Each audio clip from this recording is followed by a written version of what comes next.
Exactly for your birthday. She eats you the birthday.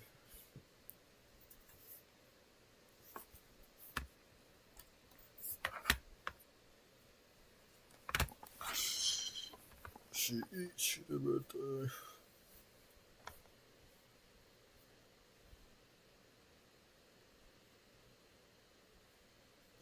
Exactly for your birthday. She eats you the birthday.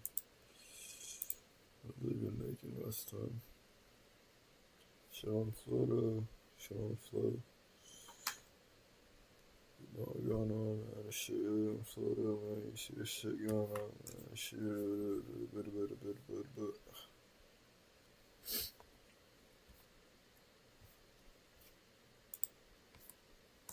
One enemy remaining.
Drugs.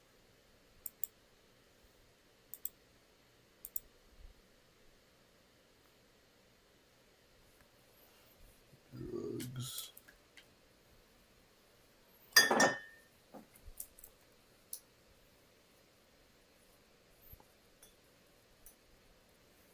Mm-hmm. 2, 3,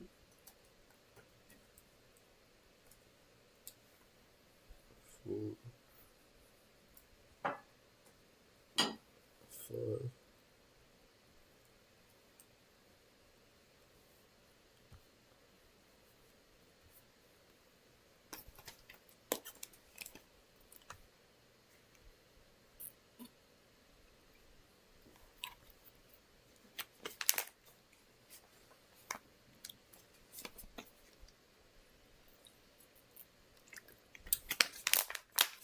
Alright, we'll show some dominoes.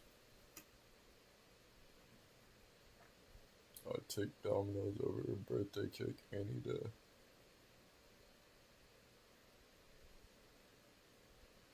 Speaking of birthday cakes.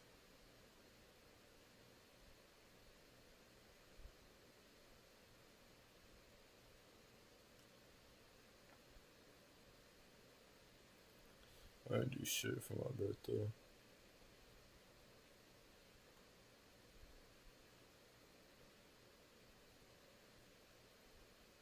That's what I wanted though.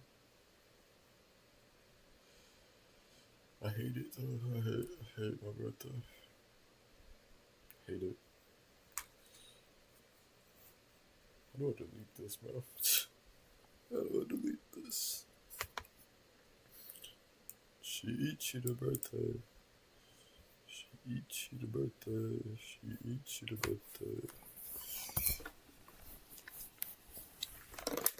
Let me take this chance before I miss my.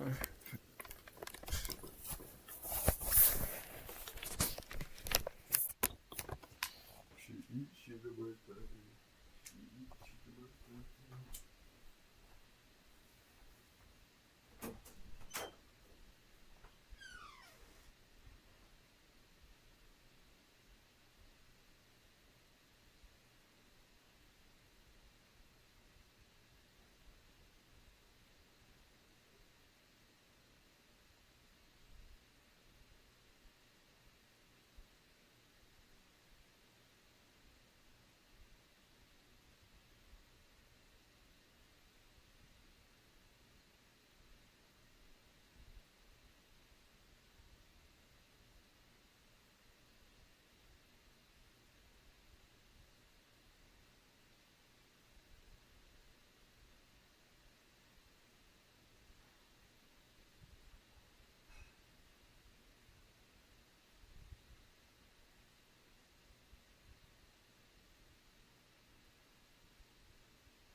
I'll treat these niggas like these bitches.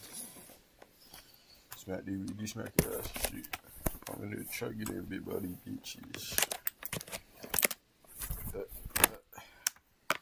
I got small nigga who this shit. Put you with shit. I should have we don't fuck down here.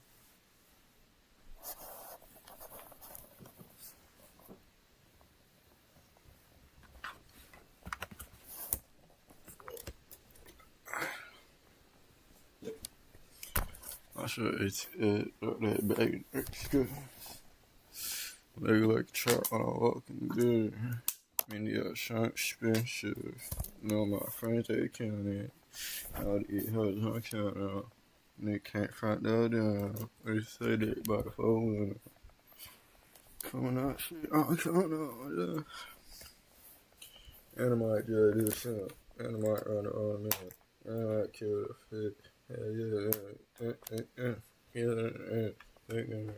Taking fuck, bro. No, I got fucking cake all this shit all over my earphones and shit. This shit look kinda nasty. But fuck it. Fuck it, bro. Oh my god. God, this shit's so messy. This fucking shit is so messy.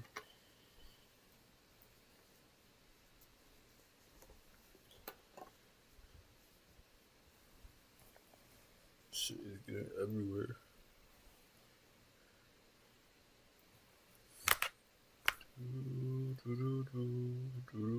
Damn shit in my earphones. That shit is gross. Still better fuck it up though. Cause I am a vile creature.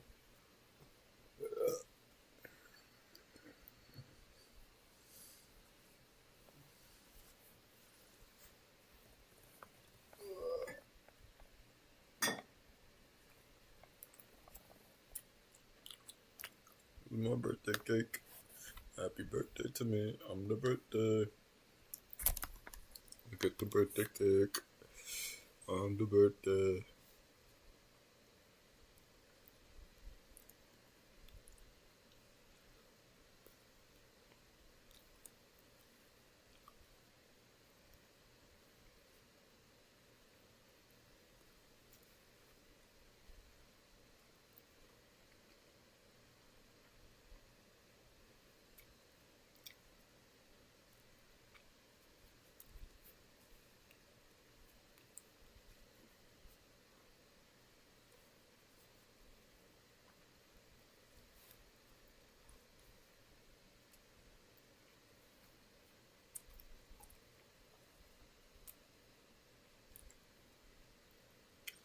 Call me. You can't call me, bro. Money.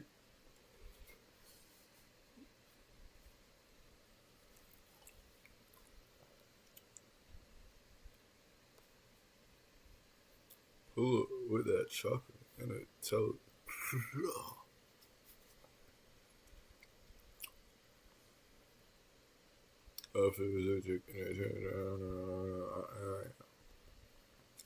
Every single chopping out being, the nigga chopping out being. I don't even like birthday cake.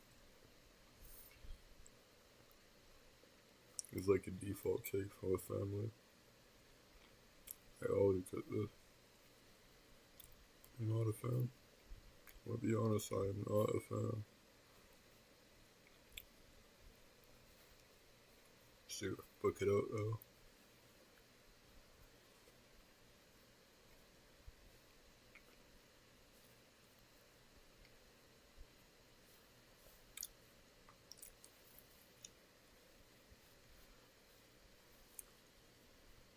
One time I went to the dentist or dentist to get a root canal. They fucked my whole shit up. They fucked all of my teeth up, exposed all the roots. Before that, I never had a problem eating cold food. I used to like cold food.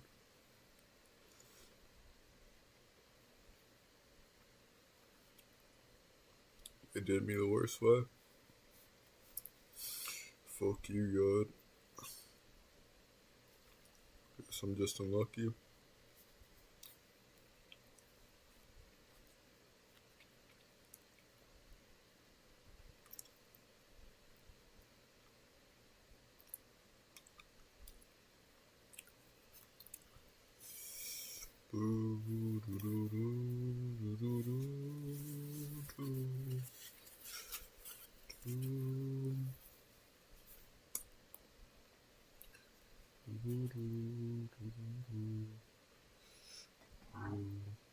I got the ramen noodles that are cold now. They're spicy ramen noodles.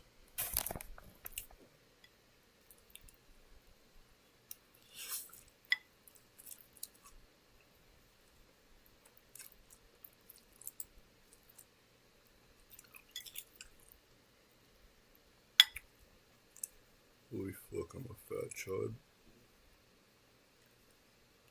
I did go to the skate park today though.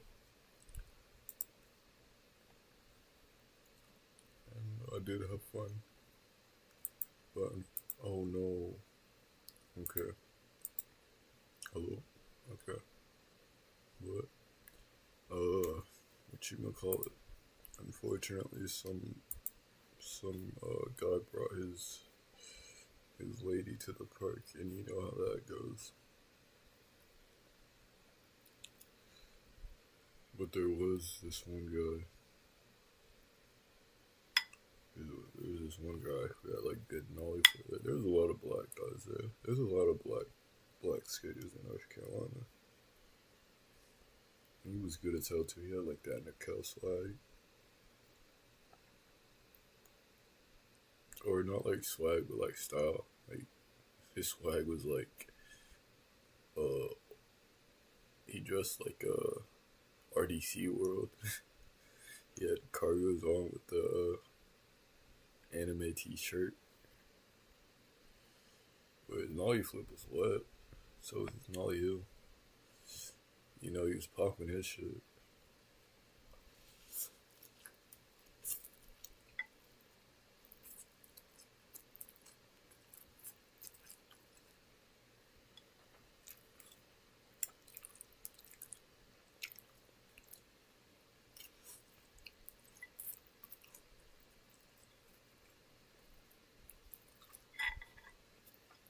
Damn, I should have added more water.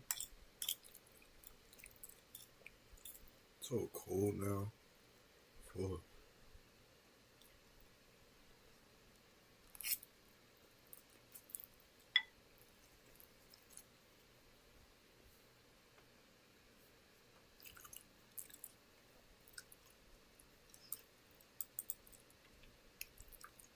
These noodles are disgusting. Fuck you, God.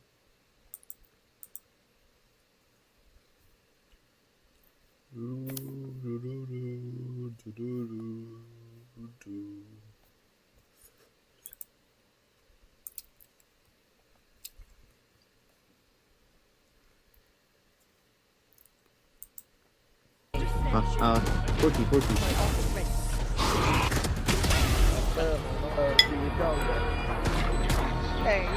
One enemy remaining.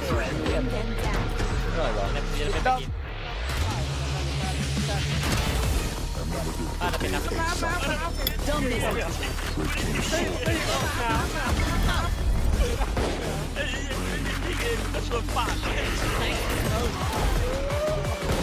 Last player standing.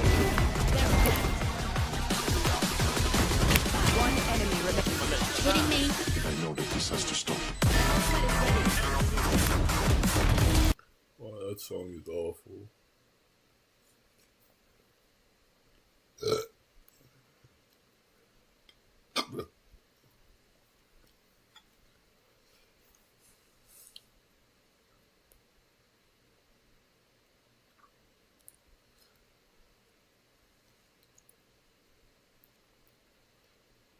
I think Pacific has the best player, or I think that's the best region in the world for Valorant.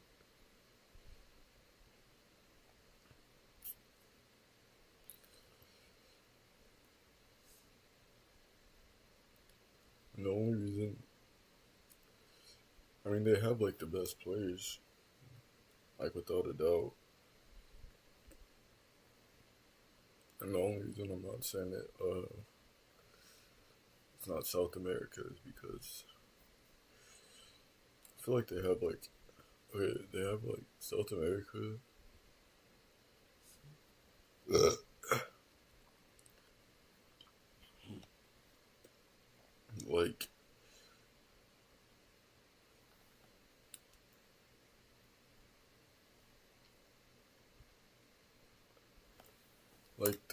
Like, if you imagine it like a meter, right? Like South America has the highest like skill cap, you know, but it also has the lowest skill cap, right? So, you know, when you get that on teams, you got players like Aspas with players like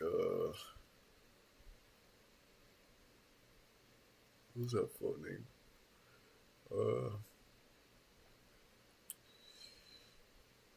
What was it? Damn.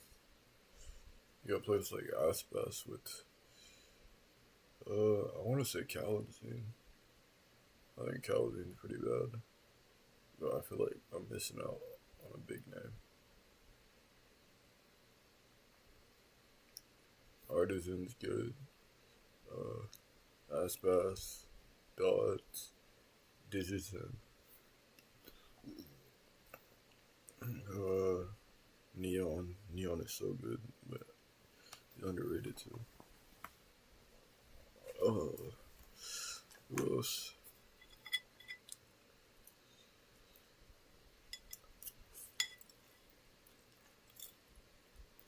Who's that other tranny?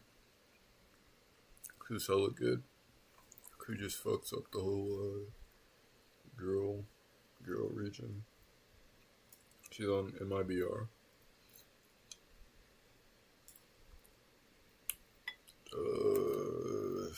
What's you got?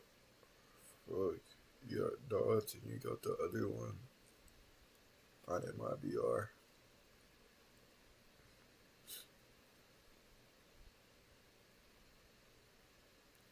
Also, Althea is good. Even though she's not even Brazilian, right? She's Asian.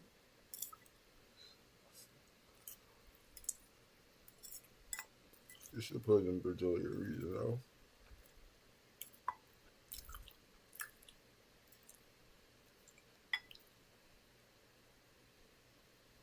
But yeah. But what's his fucking Rafa? Rafa is some butt shit, bro. That nigga is poop.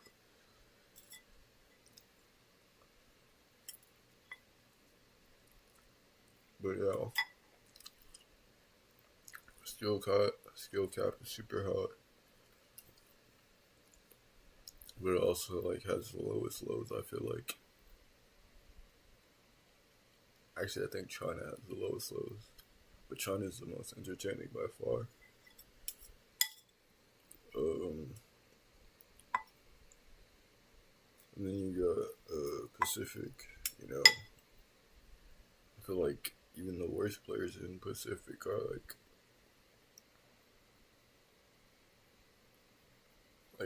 like relative to like tier 1 teams or even tier 2 teams, right? I feel like they're all like in that mid mark. Like no of them, like very few of them are like low. You know, like if we were to put it on a meter, like the lowest of the low, like the low, what you? Fuck, I gotta stop saying like the meter.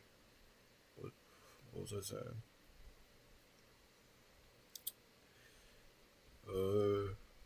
South America teams, like their lows would be like, their lows would be in that 1 to, like if it was a meter from 1 to 100, they would have players who are skilled, like the skill cap would be like in the 10s, 20s, you know, even lower than that, relative to like tier 1 teams. But Pacific, I feel like all their players are around 50 and above, but they cap at like 90. Aspas, he's like 100, like individually. He's obviously the best player.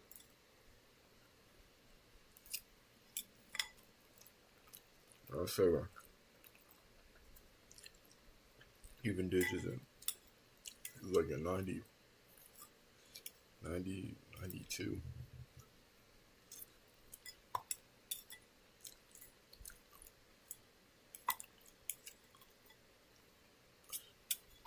Wow, those are the worst meals I've ever eaten.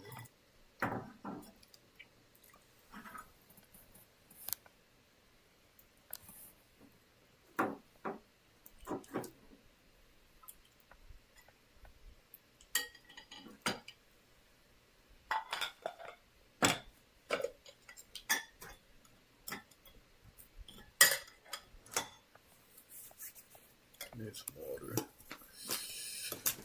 I think we should get away again. It's in that.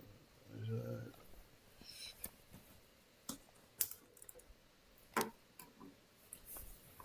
can't even lie.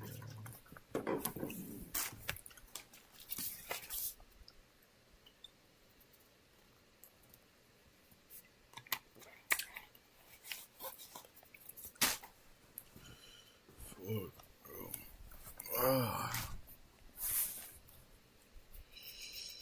But yeah.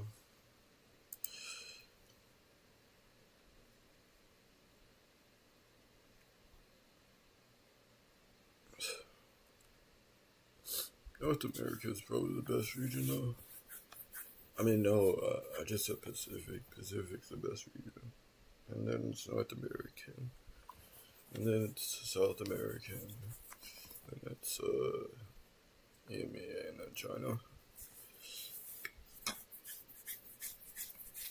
Even though EMEA is so boring to watch, I think that's the most boring region. They're just not like entertaining at all.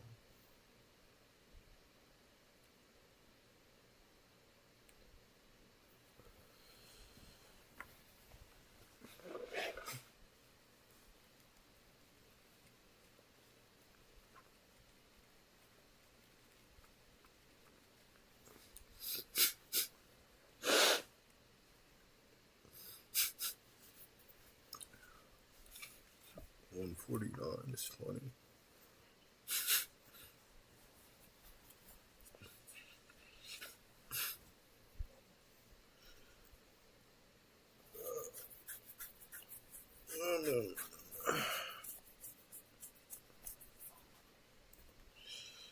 Hookah.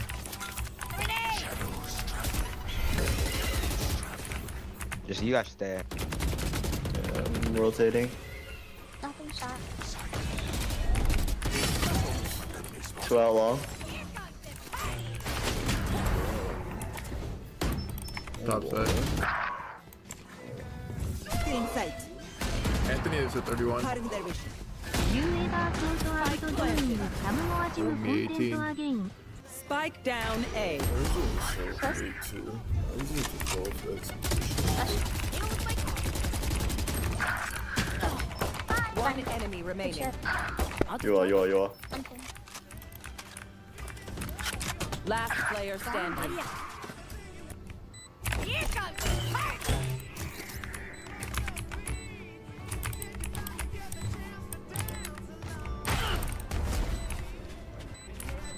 Okay, we could scratch that off our bucket list. You had your fun. Like My turn. Well played. Nah, bro. Daddy. Oh, why are they guy running?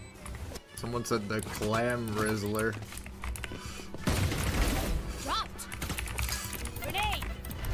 Wait, Loki, let's rotate out of here. They might be stacked. Bomb buddy out. Yeah, watch that up. To the flank. This hardcore movement did. No, just come back here. Come back here. Last player standing. Yo, like my classes does not do that shit. That was ugly. Last player Too low. standing. 3 killed.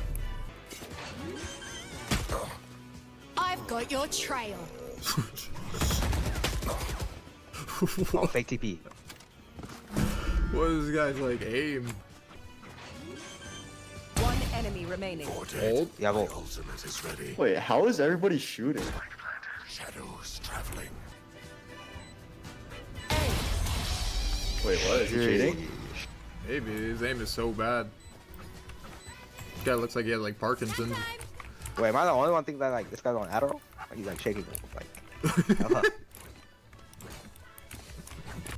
The monitors. Last player Yeah, what? They standing. got like 800 hertz monitors now? And like I'm over here with the fucking 240 outdated ass monitor. What is this guy's aim? What? Wow. I used to drop like 40 every single game. Close. Dead. Careful here. You suck, bro. You really look like a bot. Look at who's that. Stop fucking spectating I'm me, bro. doing with a bot, no troll. Bot Alfred, he would even break that fucking Roomba. He wouldn't even take damage to that in CSGO. Out of Bucky. Yeah, you could shoot that with the Bucky. But why would I reveal my position by shooting? Because the Roomba's revealing it already.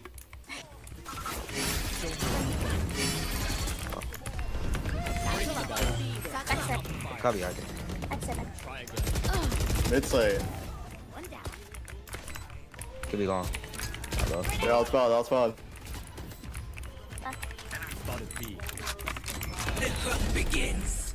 One enemy remaining. Out of charges. Let's go, bro. Want to play? Let's play. Bomb buddy out. Cover going out.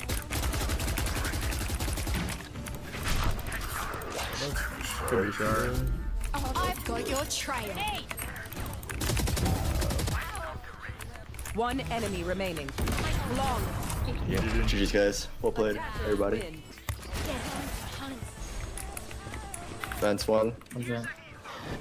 Phoenix stun. He's up in here. Chamber beam it. Nice. Doing it. Chamber beam, beam. Flash around the corner. One enemy remaining. Wait, is that Ollie the grenade. There's a grenade? Oh. Long. What, bro? Beam it. Maybe Heaven. Nothing close. Could be map.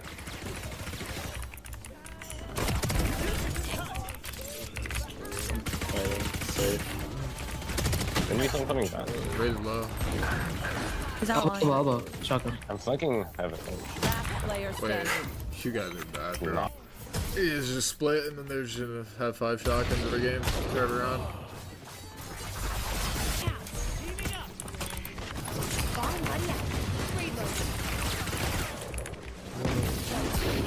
Dang, nice. One more. I was Heaven. practicing friendship Should we take Jet? your nose dry or whatever. Spike carrier down. One enemy remaining. So it, Spike down A. this chick's He's ass. fence. So Get fucking around, dude. My ult's ready. Fuck, bro. I gotta work tomorrow, bro. Gotta fucking work. I'm working right now, bro. Gotta work, bro. Work. easy it is. What I do is harder than coal mining. Gotta fucking open clams and shit. Some need people it. out there don't even have like a shower, access to showers. 20 side. No? Out elbow. Elbow. Spike down A. Ramp. Sign. One site right now. One site, one Evan. One enemy remaining. Let's get site. He's on site. Go B. Just go B. Yeah, I'm running B.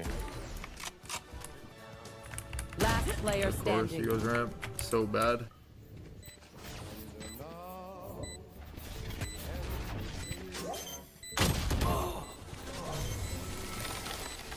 Can't feel. Here comes the One more. One B heaven. Nice. My team can't even fucking shoot these people. 90. finished. Could be. There's one B. Evan. Yes. One out. Done. Quick break. Grenade. 2 more B. 50 neon. Spike down B. Outside. Heaven. They have a hollow in them? No, you don't understand what I'm saying. That's player obvious. standing. Like they're 32 grams or whatever the fuck. Whatever the gram is. Dog after this. Here you go. Like, one still, man. Spike planted. Two Oh, side, two site. Got him. One Hell. What's What's the his name? hell? Hell. 110. Oh, 101. Nice. Well played. Not out. One male. Nailed it. 3-1 B. Always someone just waiting there, sitting there. Going out. Legit just staring at the fucking vending machine doing nothing. You have a fan by you. Watch out. Every time me and Emma go. Alright, that's him. 30 seconds left. Planning. One Like hell. enemy remaining. Spike down Probably. B. Could be spawn. Watch that Yeah, he's spawn. probably re-upping Heaven. Out of charge. 2 mid. Like, why wouldn't they do it? Neon is 1 HP, I think. No armor. They're out. All. One enemy remaining. Let's guys out. Holding Pillar. left. Last seconds left. That's why I have some tag shit. Oh, dang. 2. On B. One more. One Raptor, one side.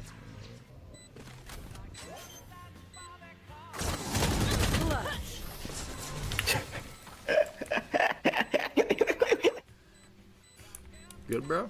Ooh, 1, 3, 2. 10. Last player standing. Last sold, Jeez. best offer, 2K. Attackers Auction win. 1100, buy it now.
good nodding off.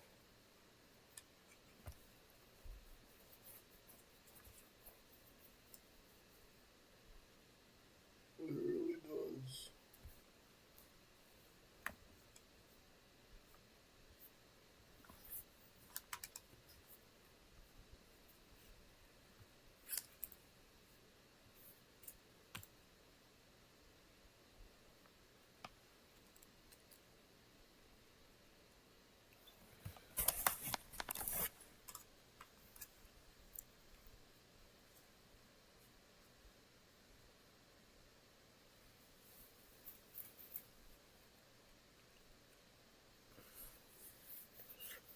I love picking right out.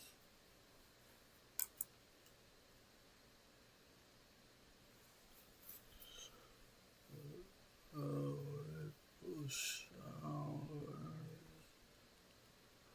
may come your way. They bring the flowers.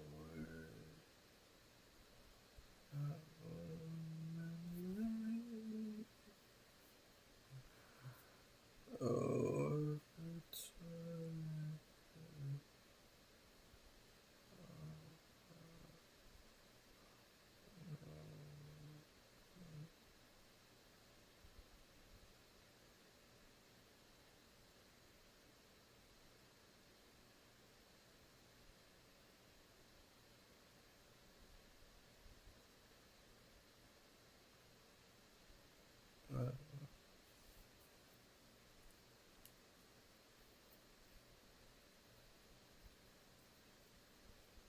oh, you get out.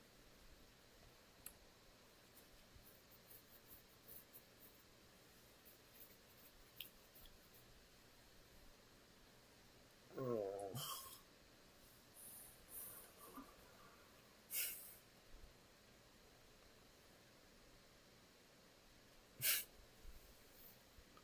So itchy.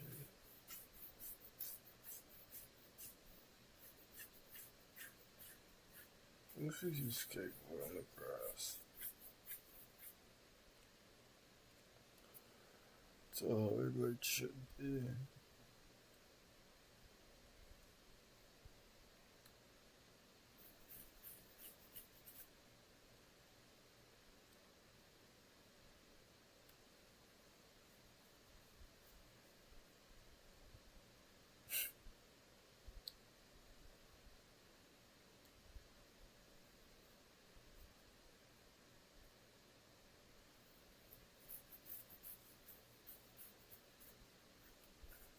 So itchy.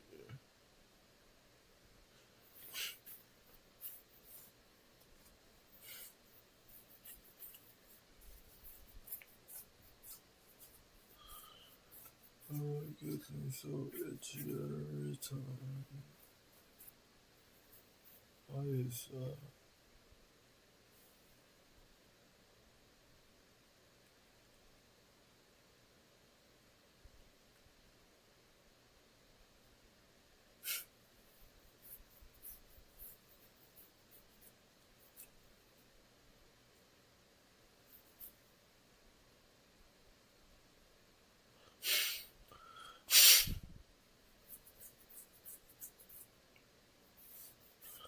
Like you wanna jack my shit, but it's impossible in my current state. Oh.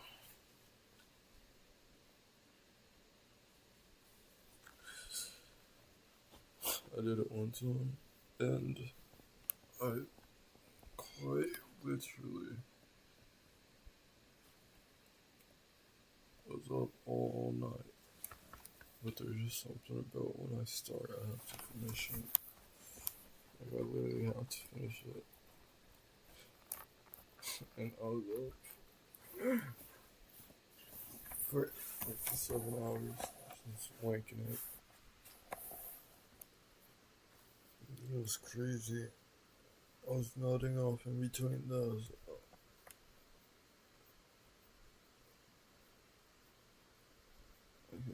So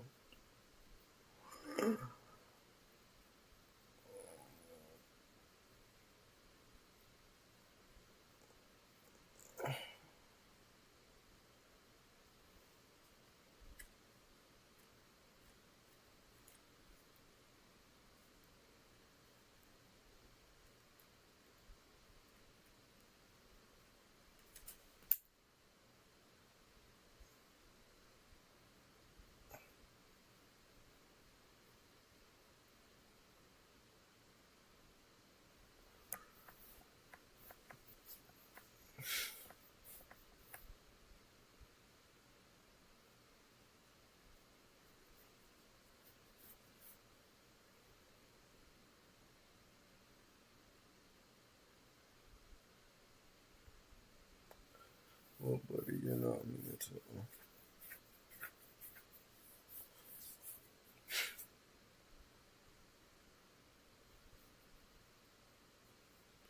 Nobody should be grateful to be alive. Everybody likes Fixie too, as long as you're a dumbass. That's so one birthday you. What are you celebrating? Are you celebrating the fact that you were born, or celebrating the fact that your mother gave birth to you? Is it about you or your mother? It's all stupid. So very dumb.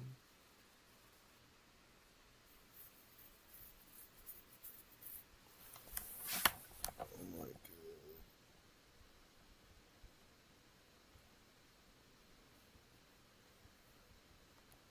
So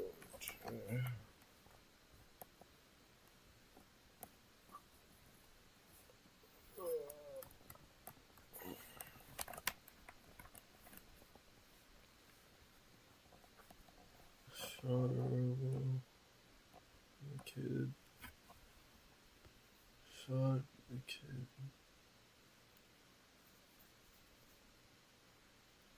What's the kid's real name? Oh my god.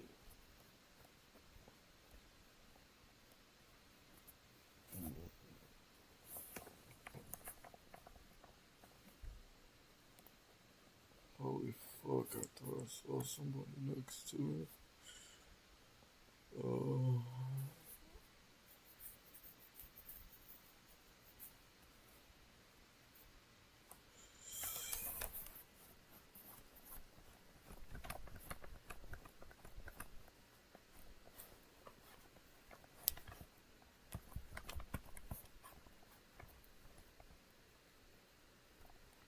Are Peacekeeper and Homelander in the same universe? That's a stupid question. Peacekeeper is a DC character.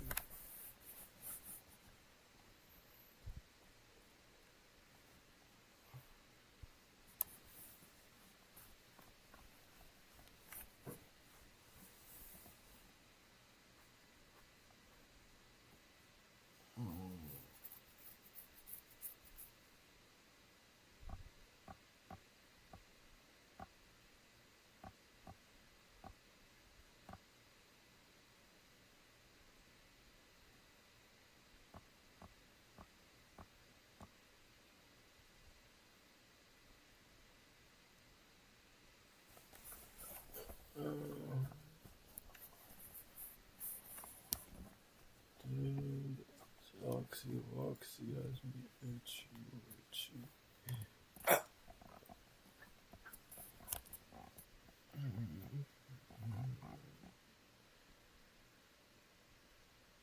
Oxy. Oh my comments. I was on take and go. My life was so good. My lover,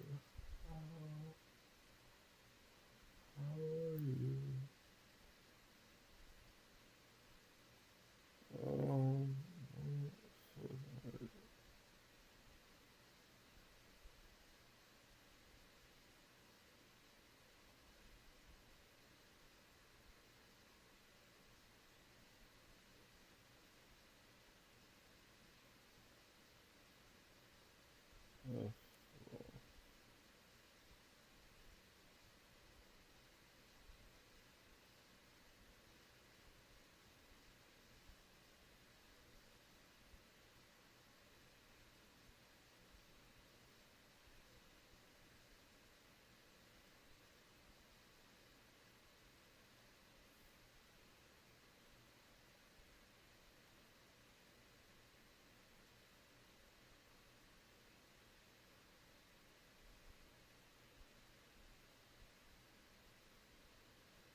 Huh?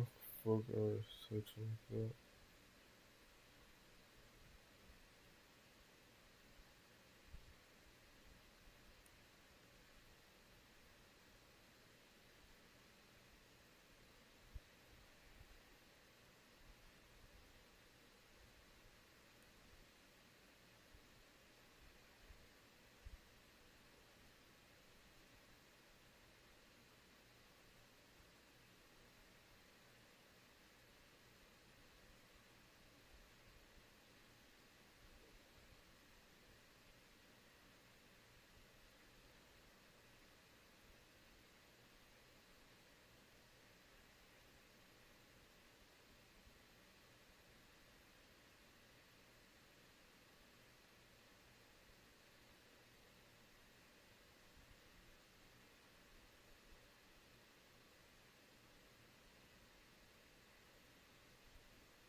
Can't kill myself.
Pop, shove it, Smith.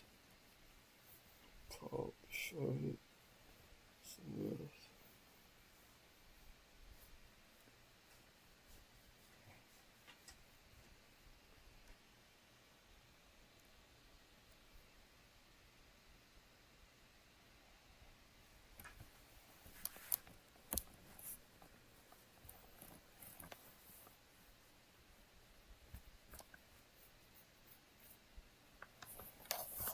Smith.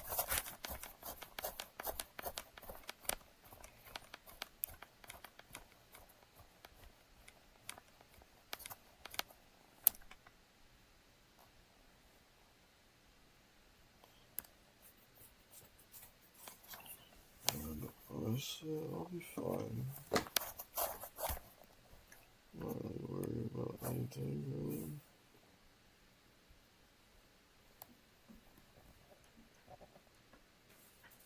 No, I'll be good.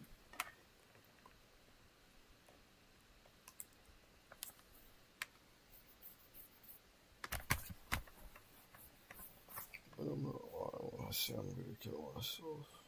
That's the only way I should die. I think that's the best way to die. Because you get to choose. Maybe I'll blow my shit smooth. Or maybe I'll OD. Yeah, that's really the two options.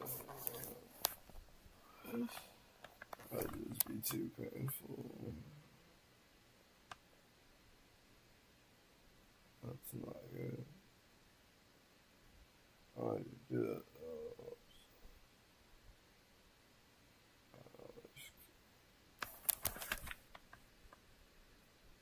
I just see what's going on.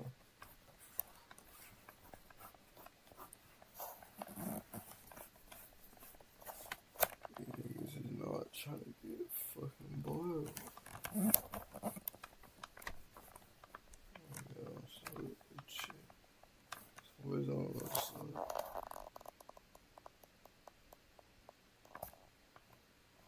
Shit.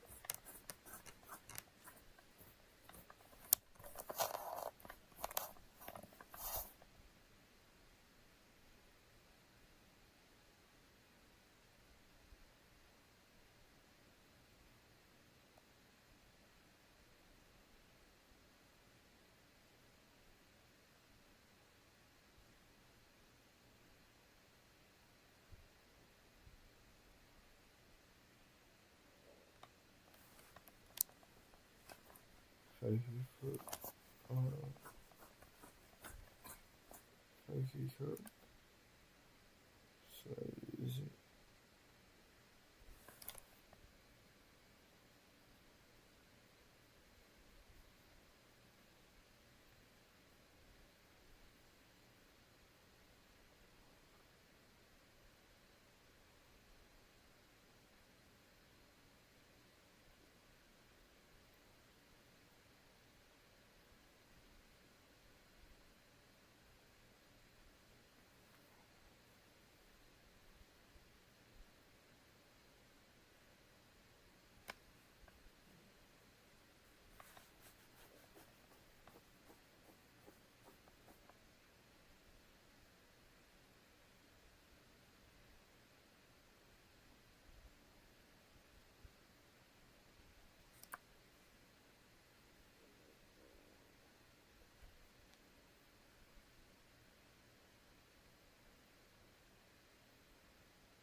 Twist and twist.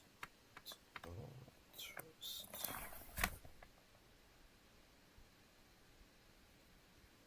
Twist and pinch. Oh, feels so good.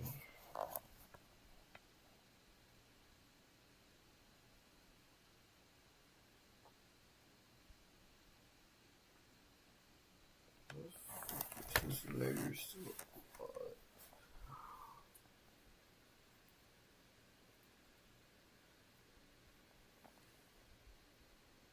Oh.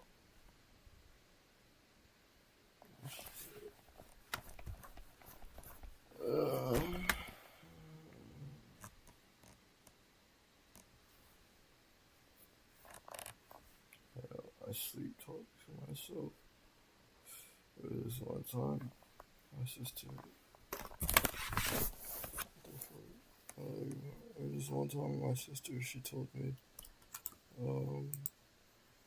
I almost jumped out the window when I was sleeping one time. Both of them, my sisters, were together one night, and I was on the top floor of my house in Atlanta, and cause my room is on the top, I room is on the second floor, and I have a big window. It's on the roof, and I said something. I forgot what they said. It was like some cryptic shit.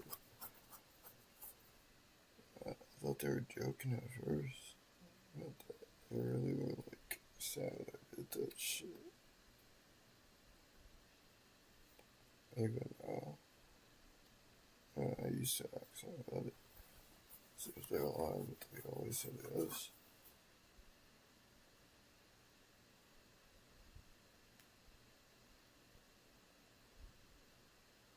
I said like something about leaving. I was like, how am I gonna leave when the world is closed or something like that?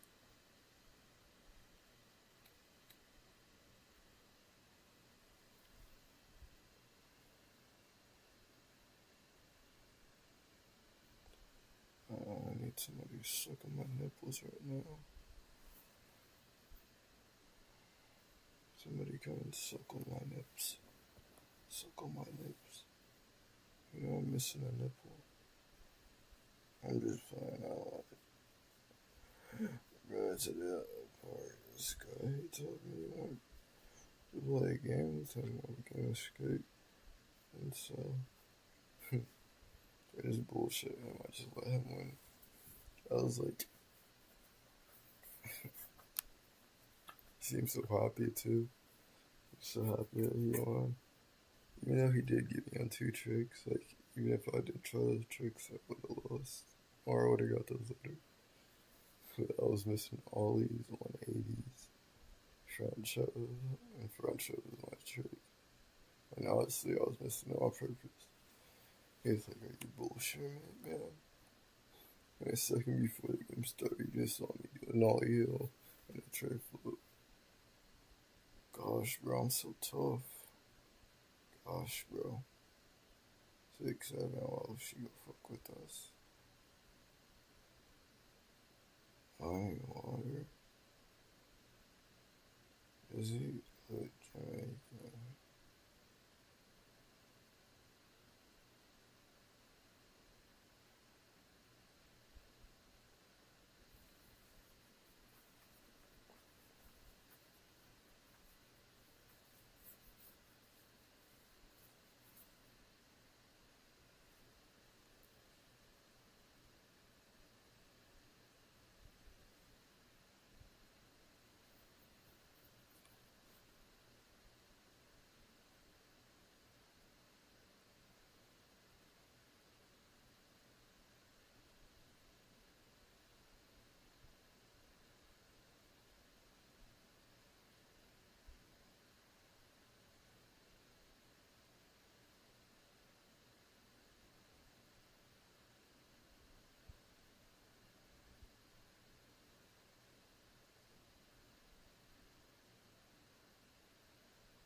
God.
21. Yikes. Raining. Something keeps hitting my window. I'm on the second floor. On the third floor, actually.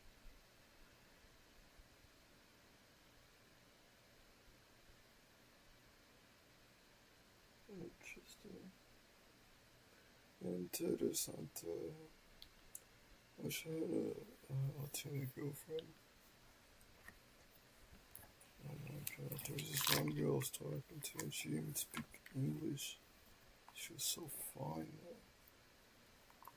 Oh my god. I'm a fucking chud and I can't talk to girls. Oh. Right, but I slurp her up like a slushy.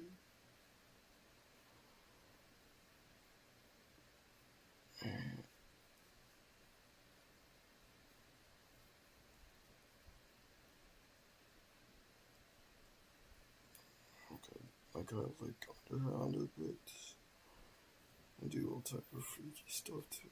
I like sucking her toes and do all types of weird kinky shit.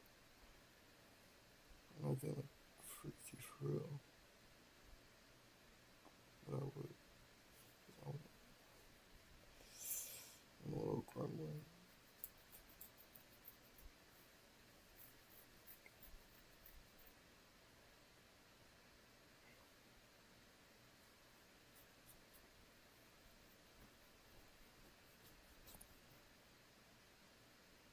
But not on like some weird kinky stuff. Like I don't like some cuck shit, you know.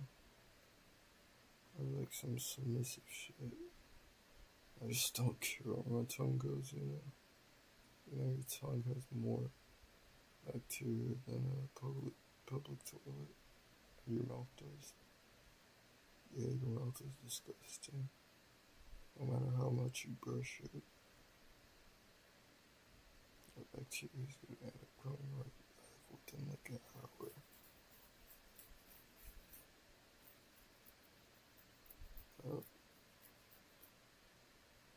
There's more bacteria than like 1,000 people shitting in a toilet. It's true. You look it up. It's hard looking my girl's ass crack. I eat ass. And I'm freaky like that. Come get with me. What am I saying, bro?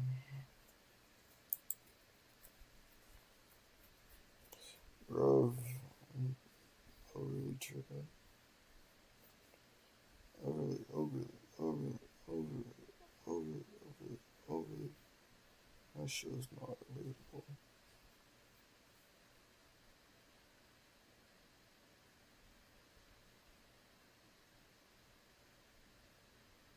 Are you in spam from that angle last time? Did somebody ping where he was? Oh shit. I'm actually tweaking, bro. You know how, like, when you're half asleep, you sometimes think you're somewhere you're not? That happens to me a lot. I have a fear that when I get old, or if I were to get older, if I were to, like, stay alive till, like, 60 or something, which would never happen because I'm off the bat killing myself after 30, after 29. But, I'd get, like, dementia or something. I just forget shit. And I also have a feeling that I'm gonna get cancer.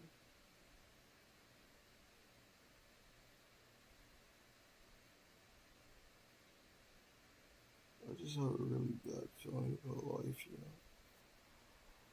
I feel like something's bound to happen to me. Something bad, something unlucky. Fuck you, God. You're gonna fuck me over the worst way, aren't you?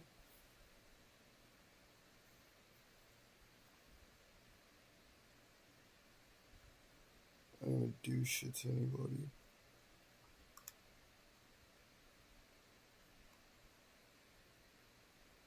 At least give me like one huge sum of luck one time and then fuck me over the rest of my life.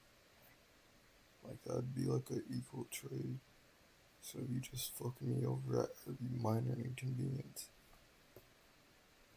Like I think that's way worse than like minor inconveniences. Like a billion, like a thousand of like so many like minor so many small things happen to me throughout the day. It's actually the worst. I can't even keep track of them because they're just so small, but they're just, oh my god, it's the worst though.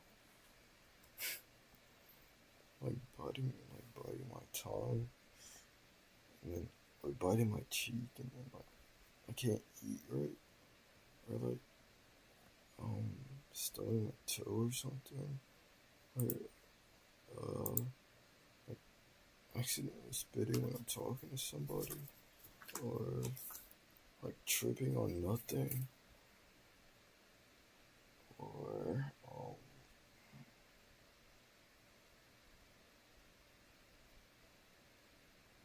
like, bro, there's this thing, like every time I fart and nobody's around, somebody, like, I could check, like, bro, I could, like, oh my god, it's so weird, it happened, like, every time, if I, like, fart and nobody's around,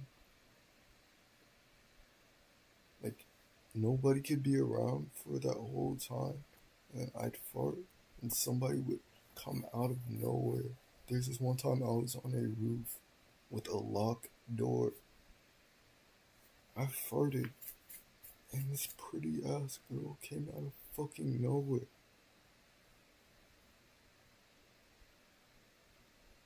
She was the exact type of girl I wanted to.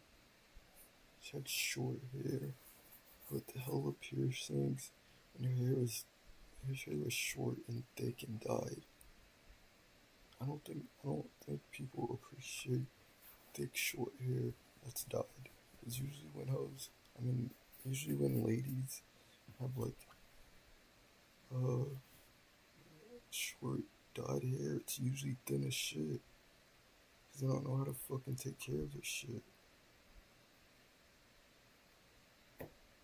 She was like Asian mixed with, I think she was Asian. Or no, she was like, why did I say Asian? She was literally melanated. Right? She was like Indian, or not South Asian. I'd say, she was like South Asian, like, she was light though. She was like, you could tell she was like mixed or something. And she was so pretty, bro. And she just came out of nowhere. Yeah, fuck you, God. Can't believe you did that shit. And it always happens too. Like one time, another time in school, like I was in the hall, like the hallways were big as shit in college. The hallways were big as shit. They're like so big and so long. Pause. Why did I say pause? I'm looking at Air Force. But they were so big and long. And then,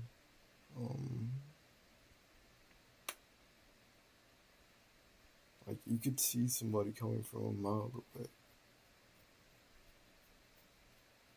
That's basically the point I'm trying to get at. But there's this one small little corridor off to the side. And it was class time, so nobody should have been coming out. I was like skipping or whatever, and so I fucking got kicked out of school because I'm a slack and whatnot. And I'm also wrong, but I should just school doesn't resonate with me. Work, homework, shit like that. It's not for me. That's something that Bum would say. Somebody who that's somebody no work ethic would say. You're such a bitch on me. I'd punch on you. I'd beat the shit out of you. Fuck you, God. Like, why did you? Fuck you, bro. I really do have to blame like some sort of entity for my behavior. Because, it's like, I don't know. Like, why would you even make me this way? You're a bitch for that, God. I fucking hate you. I really fucking hate you.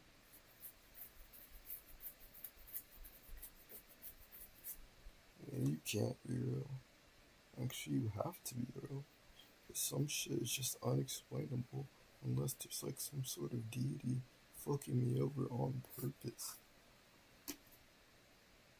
Like, also, every time in a deathmatch, I'm always the last kill. No matter what happens, I'm always the last kill.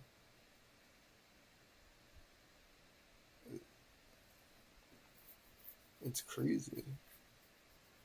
Or just like, even when I play a game, like, I get timings every time.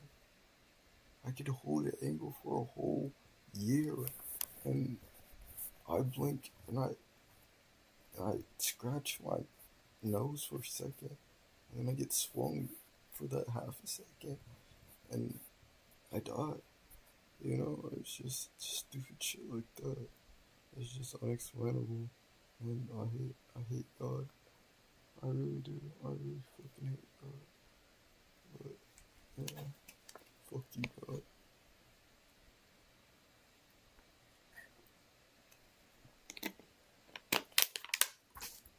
And this may seem like some small, so like it may seem like small, like, you know, shit that I could easily overlook.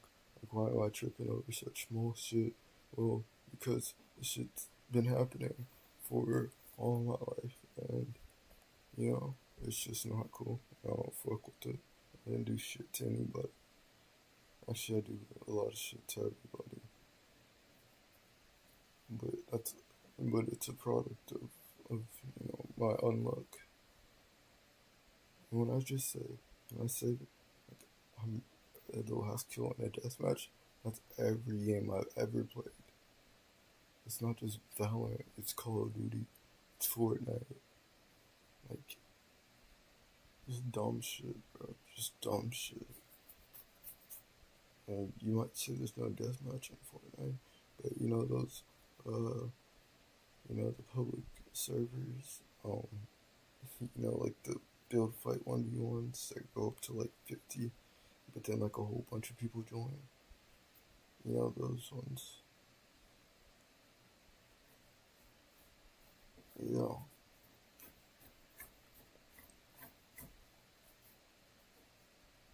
I get timinged in real life too.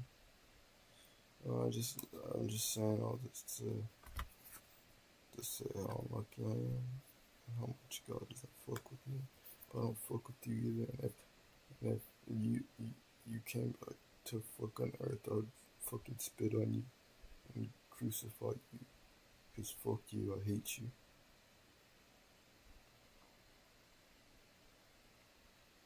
I don't fuck with you. I didn't do shit to you, but you're a bitch to me. Yeah, bro, I'm literally getting bullied by you. I'm literally get fucking bullied by fucking God. That shit's not fair. Yeah, fuck him.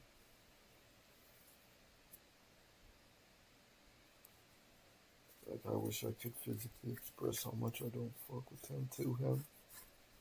I wish there was like a fucking. I wish I could physically hurt him, or do something to hurt him, just to show him how much I don't fuck with him, or it, or whatever the fuck he is, or she. Maybe it's a girl. Maybe it's. Yeah.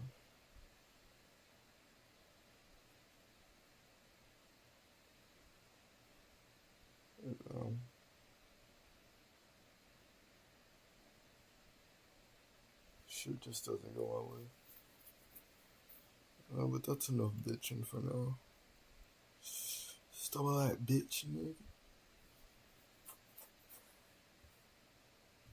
Anything but making a beat.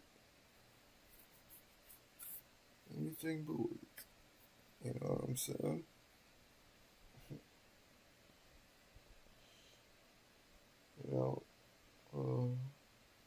Let's see, I think I just need to stop talking. But I guess it's just, like, I don't talk in real life. But I'm talking to a computer. With nobody on it. So I guess I'm just talking to myself.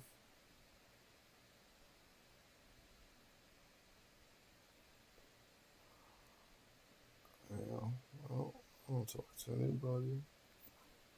I don't talk to my parents. I don't talk to my siblings.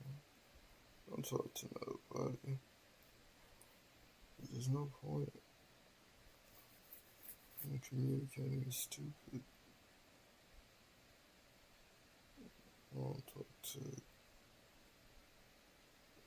like, all communication just corny or cliche. It's all people want. They just want cliche corniness. It's so fucking annoying.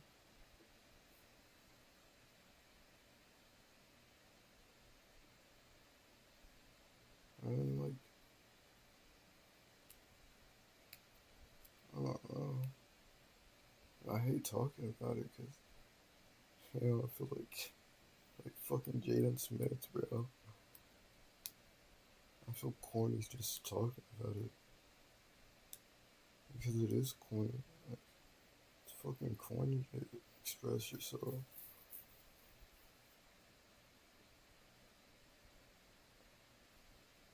I'm like corny to bitch and stuff. Yeah, I don't do anything. I don't do any of that. I don't complain for shit. I usually just take it to the chin. I always take it to the chin. my shit so strong. A strong ass chain, man. I go superhero with my chain. I go Superman.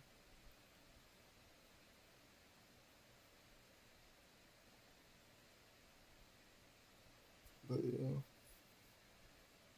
Yeah.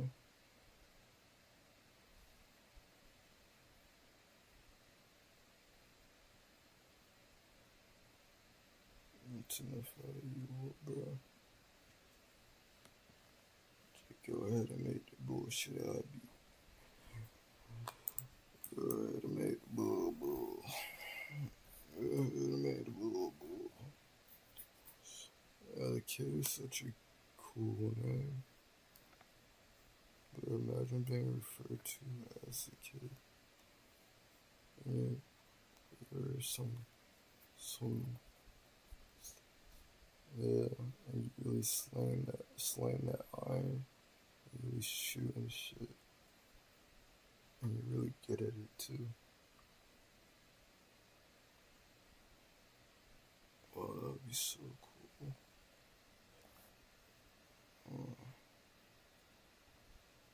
I'd love to live a dangerous life.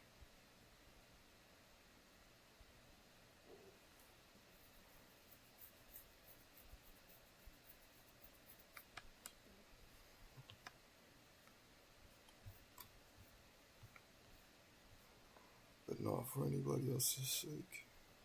And so I would never join the military. I don't want to be around a whole bunch of gay men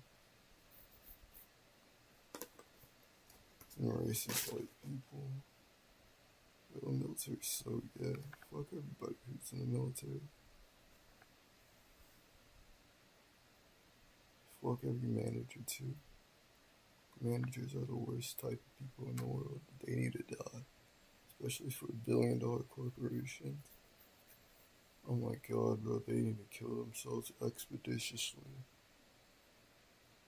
If you're a manager, you are genuinely the worst type of person.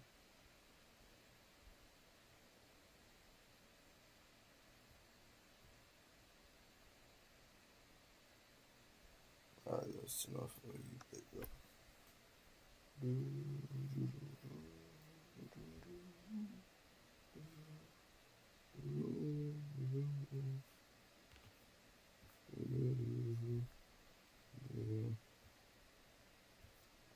Yeah. That's another thing. My dad, he doesn't know when to stop talking. That's where I get it from. I don't know when to stop talking because, or at least like in this medium, or like me, or like this, outlet. For me, I guess that's why I don't know how to stop talking because my dad. But in real life, I'm quiet as a mouse. I don't say shit because I really try not to. It pisses me off. Like when people just talk like over me. I usually look at my dad as an example of what not to do. That sounds fucked up, but I mean, my dad, he's a solid dude. Like, he's a good dad. He's a good dad, but he's annoying as fuck. Like, I do not want to be anything like him. Personality-wise. He is erratic, he likes to gossip. And he talks too damn much. He's loud as shit. Oh my fucking god, I hate loud people. He's loud as shit. Like he wake up just yelling off the fucking bed. I think his hearing's fucking broken. I think his hearing's broken. And, yeah. Honestly, just bad shit. Like, and he's a hypocrite. And he's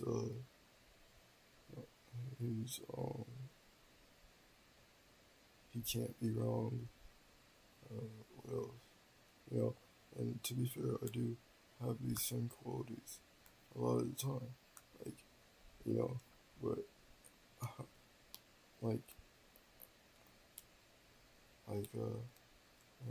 I'm aware that I have it, and, I really try to suppress them as much as possible.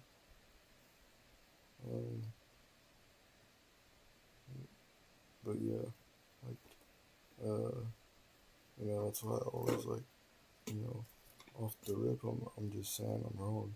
Again, if I do feel like I'm right, that's not like it. Because being right is good enough for me. Being right to myself is good enough for me, you know. But I don't have a problem letting somebody else be right. You know? And he's a hypocrite. He always has to be right. And, you know, he talks too damn much. And, what the fuck else? Oh yeah, he's too emotional. Oh my god, he's too damn emotional. Even though I never saw him cry before, but, you know, he's too damn emotional.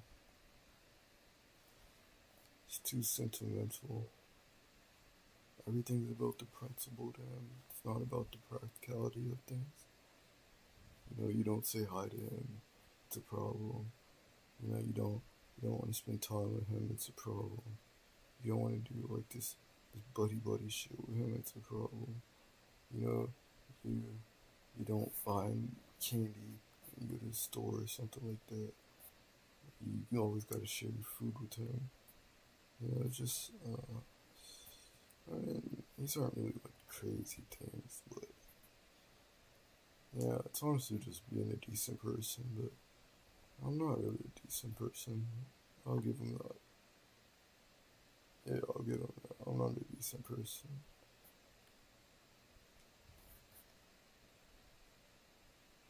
But that's just what it is. I don't know why he hasn't figured that out yet. And I don't need to be a fucking decent person. You don't have to be a good person to fucking succeed in life. I hate that stupid fallacy. Actually, I think it's the opposite. You have to be a fucking terrible person to win.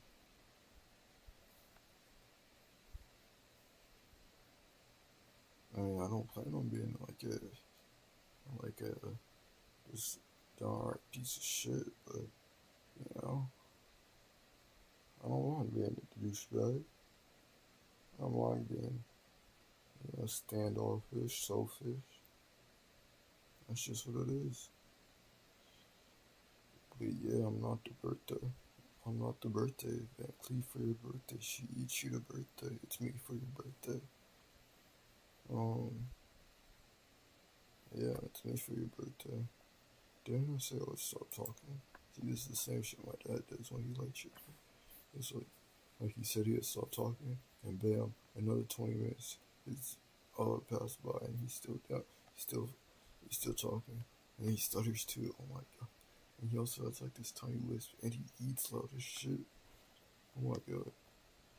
Yeah, but yeah.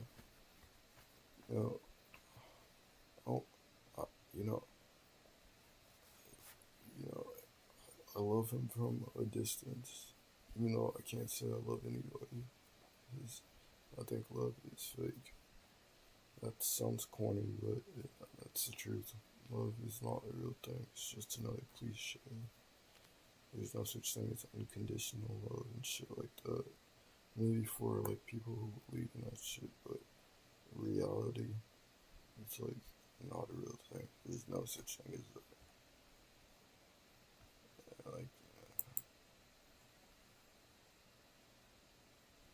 And if there is, it's rooted in selfishness. There it is.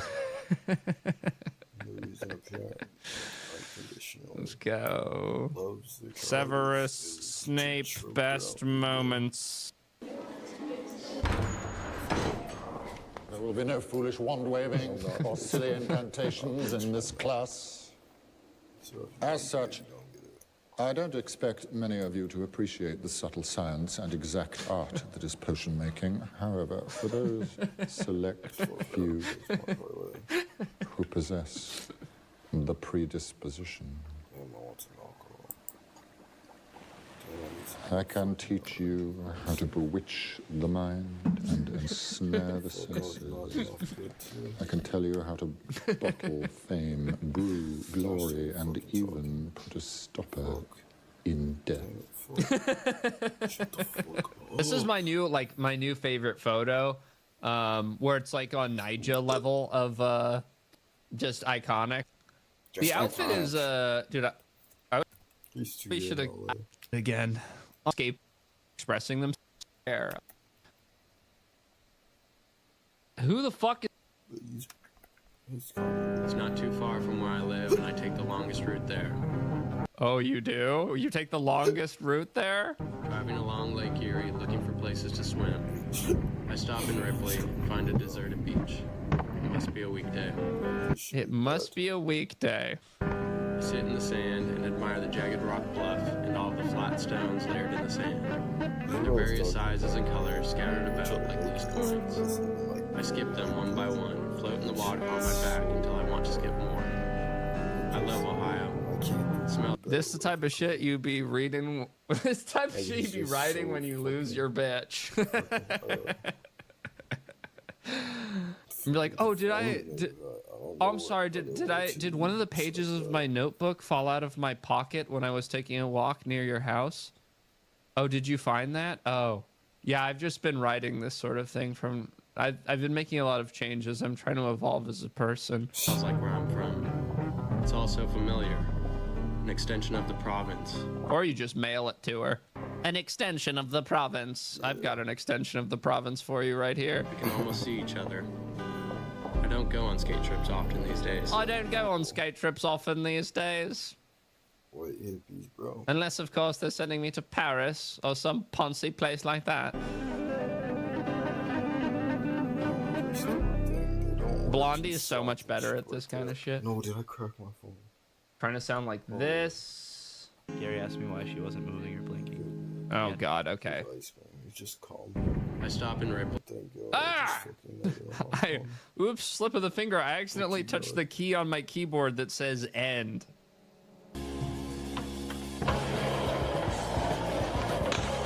I was actually just thinking about this guy because I don't know if you guys remember. Before we continue, he had one of the most heinous enders of all time. This last part. Yeah. Oh, it wasn't an ender, but final tricks.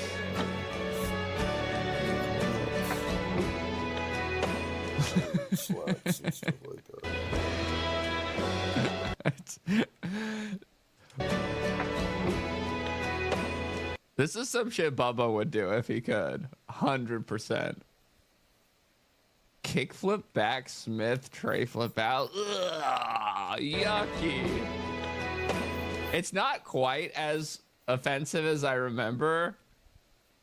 But it's just like such an abuse of power. Usually, most skateboarders don't even think this way. But this is like if people like in Congress could skate, like power hungry freak individuals, if they could skate, this is how they would do it.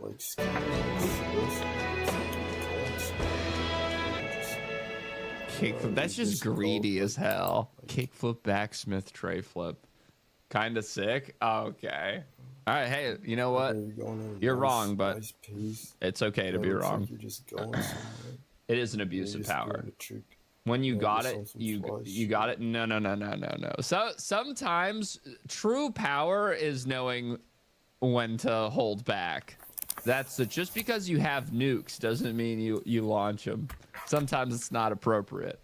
It's a bulletproof trick on paper, but it's lame. No, it's not a bulletproof trick on paper. There's a reason you don't. I mean, that trick is hard, but like, there's a reason you don't really see that one. I did see on Max's phone yesterday the new backsmith tray flip he did, and that was raunchy as fuck. That was really nice. What? How is this in here? That's what I said. Okay, that was the dumbest clip I've ever seen. You're not fucking Heath Kirchart, dude. Okay. This is the spot. I've been here. It's a bump, and then it bumps into this like angle iron steel metal doohickey on the fence right here. That's what you skate. You don't You don't tray flip over a fucking bank to bank. And it's like in the background too. Okay, he's obviously flexing his tray flip form, but like, it's insulting to do that with the actual spot as the backdrop. You like it? Okay, dude. I'm glad that somebody still gets off on watching like tray flips. The thing that's really triggering me is he put on a button up to do this. That's the problem. And I've been wearing button ups myself, so I get it because I don't look good in a t-shirt. But I feel like he went there, put on a button up with the intention of doing like a zesty tray flip on as a pro skater on a bump. You know what I'm saying? But maybe I changed my mind. Maybe I do like it. No, I don't. That's not allowed. And he's got rings on too. Ronnie Kestner has rings now. Did he have rings in the last part? Ring inspection. Oh, he did. He had a chain too. He's not afraid to accessorize. What the fuck?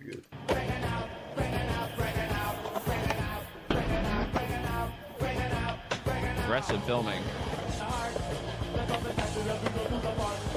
Dude, how fucking painful is it that New Balance is like carrying skateboarding right now? They literally just put out that the video I watched last stream as well.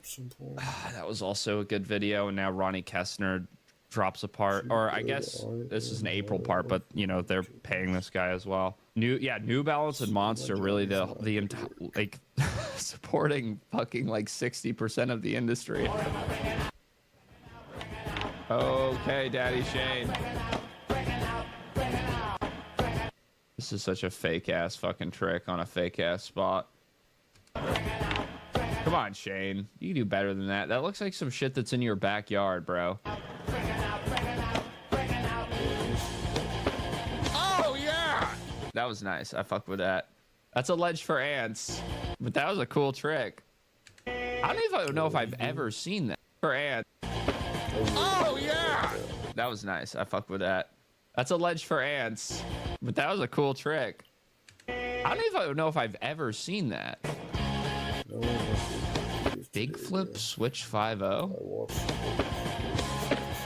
That's pretty fucked, mate, isn't it? New Balance shoes are actually ass. Does anyone believe that? Does anyone believe the fucking shoes are bad, really? Fakey 5-0, switch 5. Who gives a shit, dude? I've never given a fuck about what it is when you... All I know is when you 180 into a fucking nose grind, it's a switch nose grind, but that looks like a switch 5-0, so who cares? They're ugly AF. I don't disagree with that.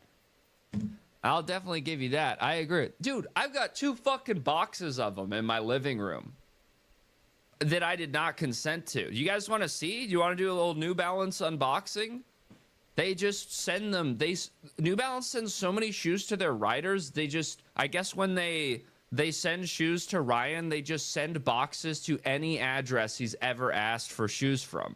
All right, look, I'll be right back. Let me show you. Here, I'll put this on. You guys, I'll be right back. I'll bring the boxes in.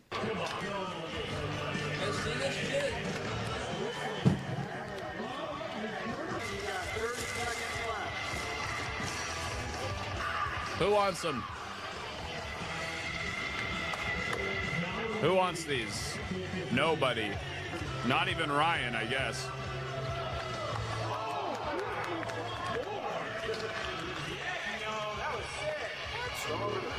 What?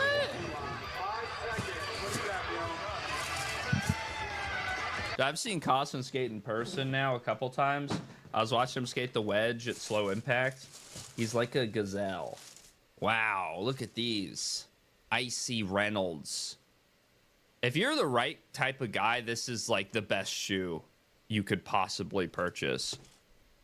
You could ever get your hands on. That's definitely not me. They got little like speckling on the sole. You see that? Wow, really high quality. Really high quality. These things are these don't even come close to bending.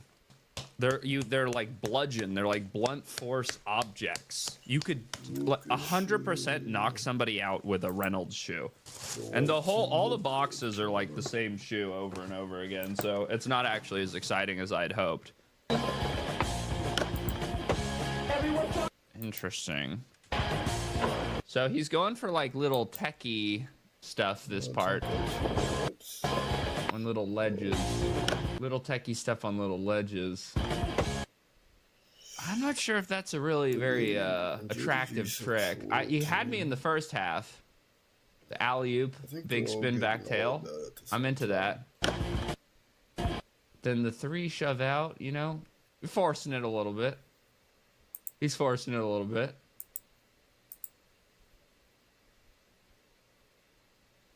They're just so unpredictable. It's crazy, man.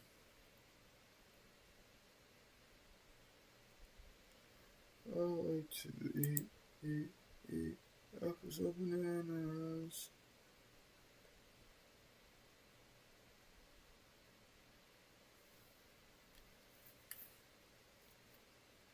My hands been going like this so hard lately. Like, it was like, I don't know. Like, I've been holding it like this a lot. I'm definitely an F-word, but I don't know, man. I don't know. It just sucks to suck, I guess.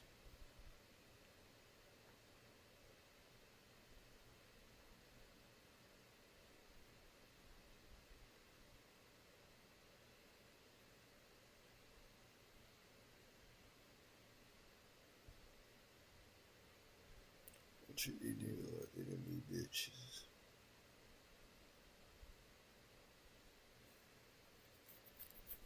Somebody really trying to ask if she was mad at chucking everybody bitches. I got smoke for that nigga. Listen.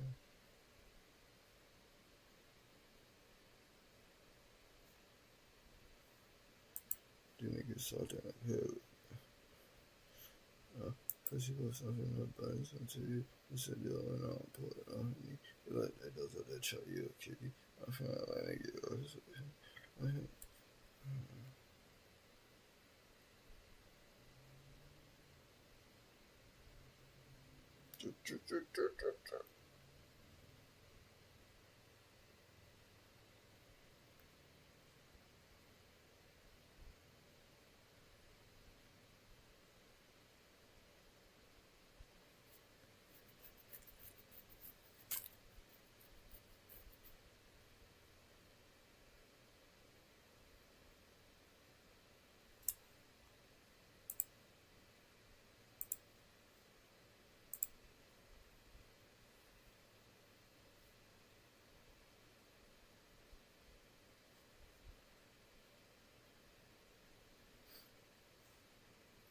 I can't stop. I can't stop. Loneliness.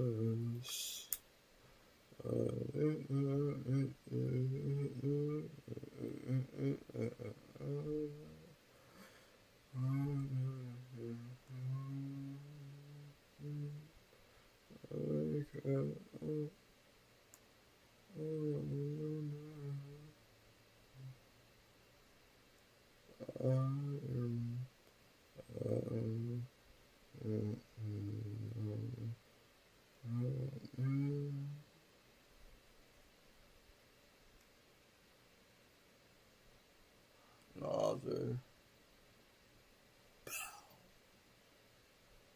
Well, that ain't good.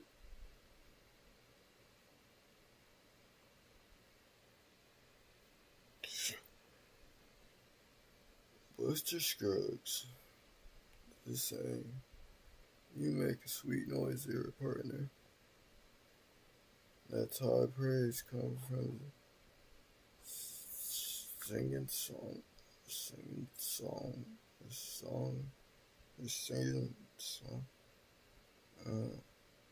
I've been hunting you up on account of saying they're the one. I've been hunting you up on account of saying they're the one to be. You're the one to be singing and slinging guns.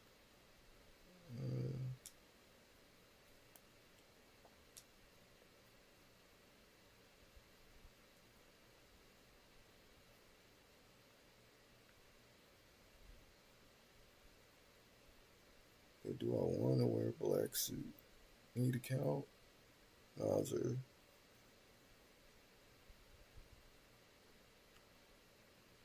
Nah, sir. Fuck.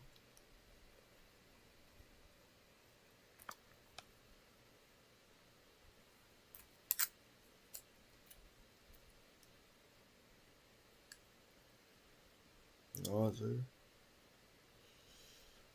Need to count? Nah, sir. Nah, sir. Ugh.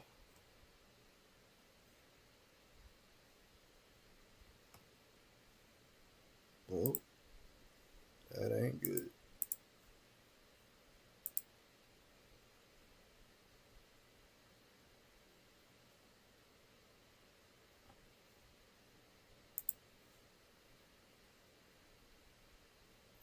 What the fuck is going on? These bitch ass niggas can't win a fucking game 2-1. I mean 2-0. Fucking joking.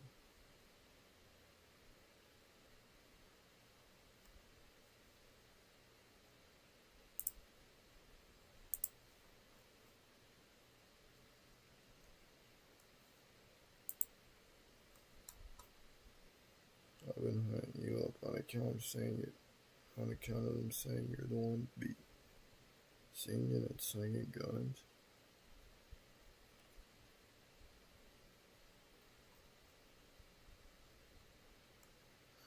Do I want to wear a black suit? I should say, I need to set myself up and undertake business. Stop doing all the skill work and let another man take.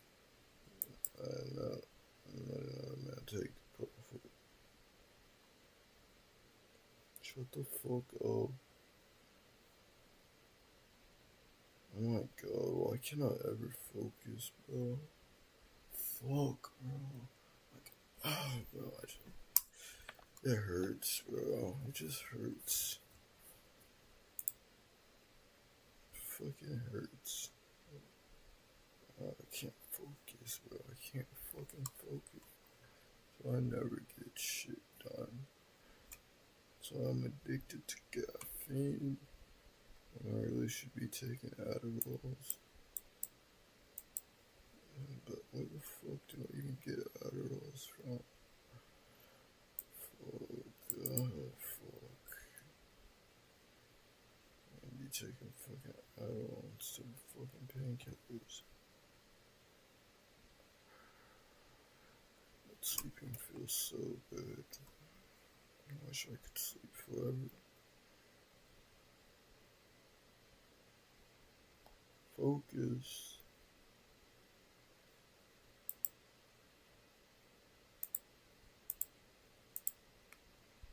Okay, we like Irv.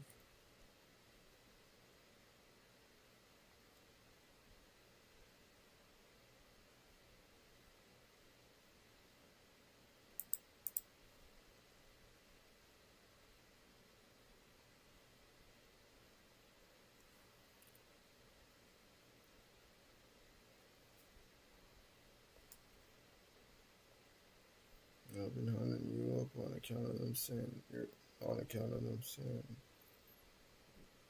you're the one to beat. Singing and slinging guns. Singing and slinging guns. Fuck, I want to swing guns.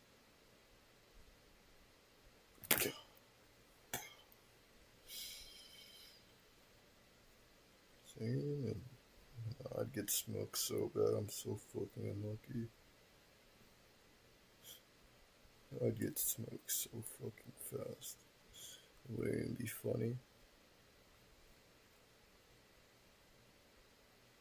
I'd maybe win one in my entire life. Maybe against like a bot too. And I get smoked. I get smoked by some fat fucking chud who has no type of swag or style. It just has better luck than me. Fuck you, God.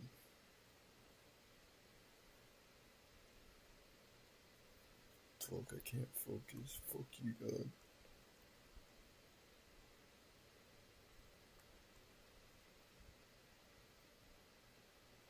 Fuck, why can't I focus? Damn it, fuck you, God. Damn you. Damn you.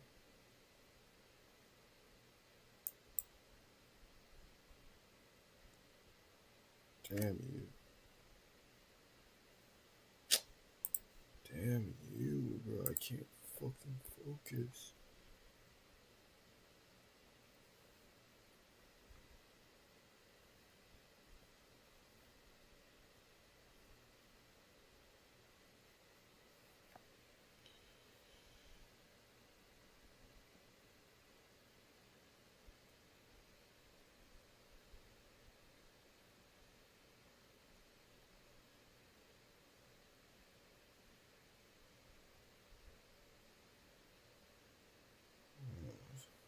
Shit.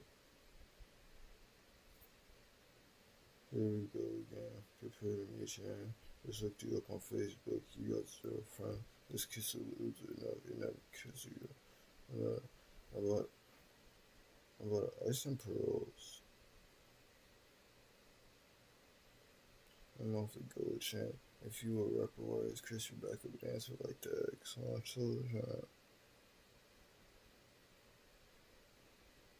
You're not a real MC. You should quit hip hop. I'll be a good busboy and go get the mop. Bling, you don't want a battle. You're the snake without the rattle. You're the ranch without the cattle. You're the day without the job. You know what I'm saying? Man, I think you should skedaddle. Yeah, grapple. Sayonara, Viderche with language choice. Say for you to give me clearly. Adios, amigo. You over with finito. This clown couldn't rap anything but Margarito.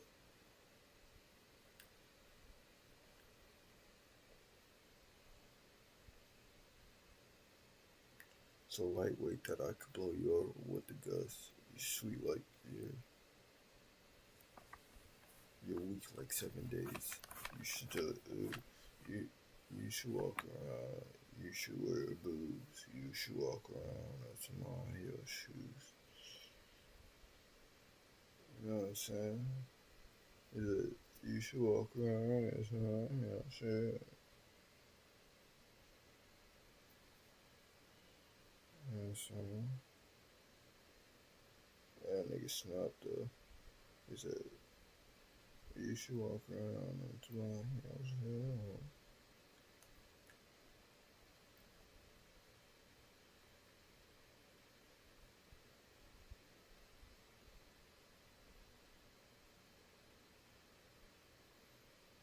China, so them saying you're the one to beat. Sing and then swing your guns.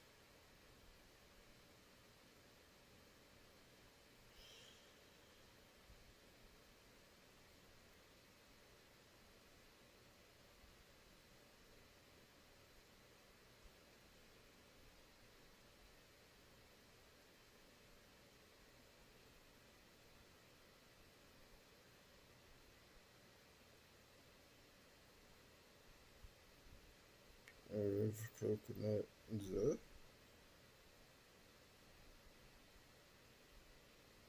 Coconut is that? Why did I go lower on coconut? Why am I tripping? Fuck, I just lost. Coconuts could have fucking dropped 50. Fuck, I'm such a dumbass. Such a stupid fucking bitch, bro. Fuck you, God. I didn't even press that. Why the fuck did you troll me? Fuck you, God. I hate you.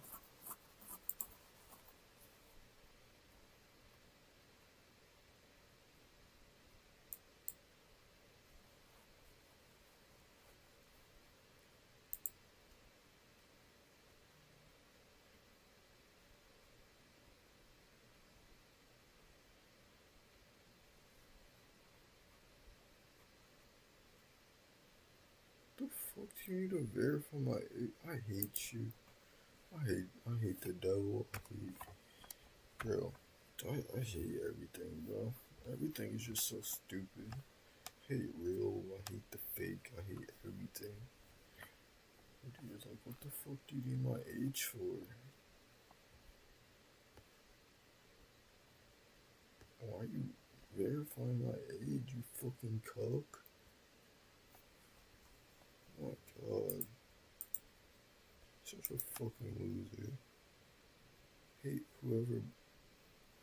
Fuck, bro. People just need to start dying. Rich people just need to start dying, bro. That's the only way.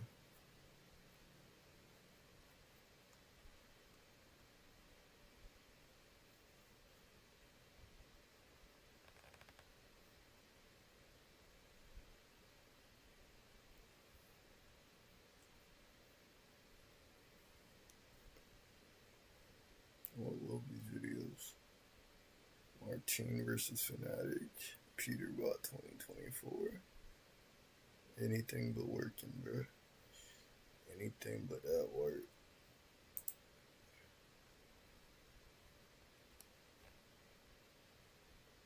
Fuck, I'm so thirsty right now. I was trying to heal. My shit was not flipping today. I need to get my flick faster. Because my shit, I need chunkier shoes. The shards are just good for your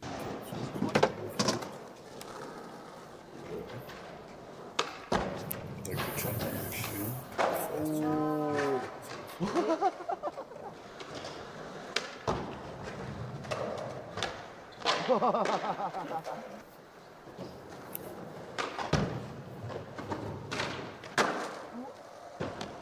多分結構伸びるっぽくないわ。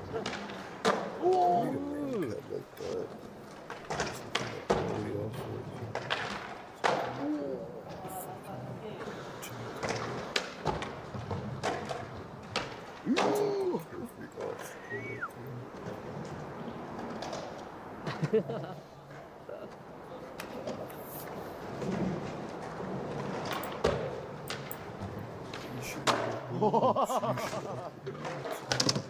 和教の方がうまいぞ。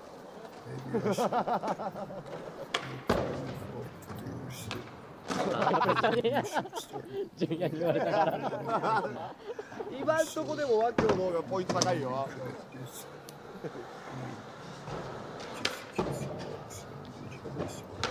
ああ、やばいやばいよ。和教やばいよ。和教やばいよ。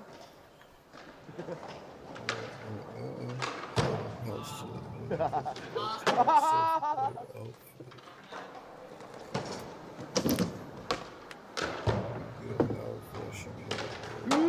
わ嫌な後輩来た。踊り子 PX やばい今の。やばいやばい、わけ負けんだ、わけ負けんだ。わけ負けんだ。わけ負けんだ。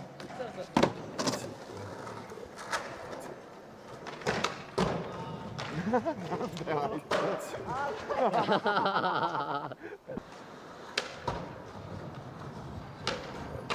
んだすごいな持ってき方。90度キャッチとかじゃないじゃん。ね。おお。綺麗だけどね。もうちょいさせそうな。はい。おいおいおいおい。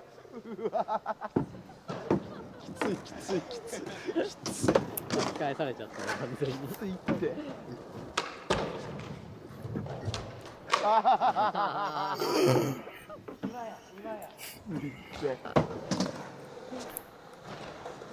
あも厳しいって厳しいってゲラだからねすぐクスクスしちゃうんですよ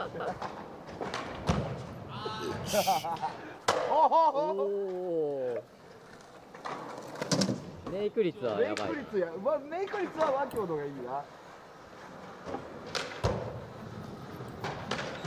うわーやばい今のは問題作だわマジで。いや多分今のやばいぞマジで。今のやばい。とんでもなかったぞ今のマジで。おおいいんだけどさ、いいんだよマキオも。嫌な後輩。全国の皆さん見てください。これが嫌な後輩です。実況受ける。マキオ頑張れ。先輩の技を即かぶせてくる嫌な後輩。おお。うまい。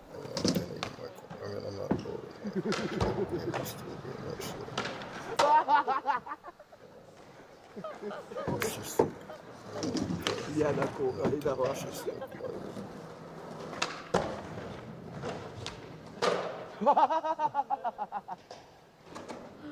乗るね。率やばいな。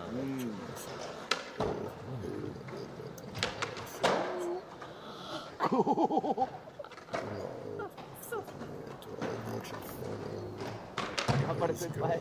先輩頑張れ。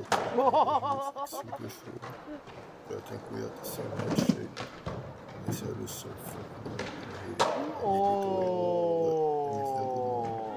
めっちゃうまいか。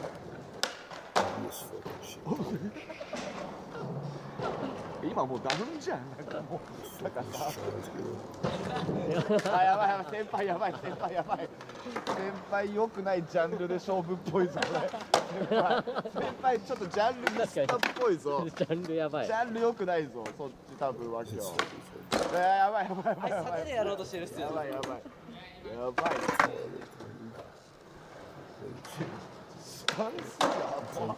ブラインドヒールじゃん一瞬。スタンスやばい。おっいけるいけるいける。先輩いける先輩いける。いやいやなんかピラミッドかよ。何なの今の。透明なピラミッドだった今。マジで。何なの。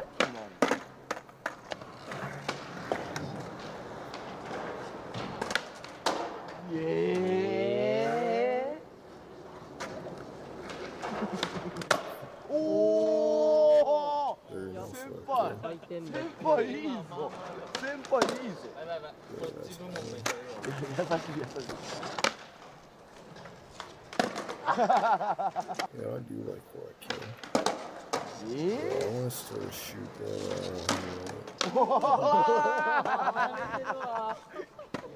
コンパスみたいになってた。いけダウンしろダウンしろ。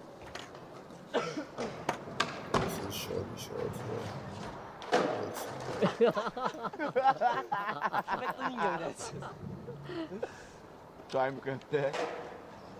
あれやったら死ぬんでちゃんとやる。ちゃんとのやつでいいよ。ちゃんとのやつでいいよ。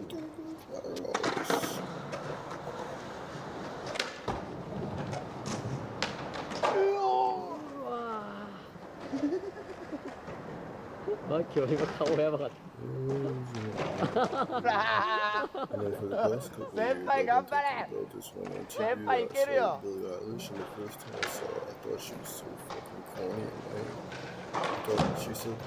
I saw it in 2016. おいおい、膝折れたんじゃねえよ。膝やばい方曲がってなかった。大丈夫？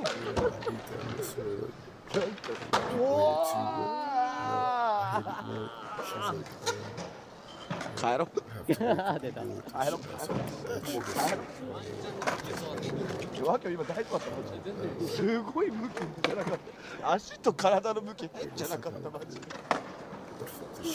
やばいことになった。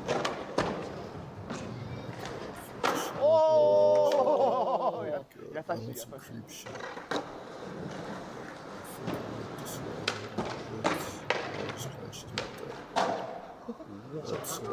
メイク率超いいじゃん。ねえ。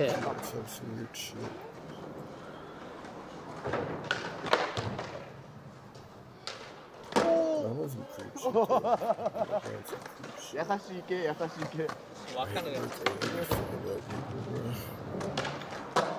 もう今日はめくってる系で、アイム君がもうちゃん叩いてる系だねもう完全に。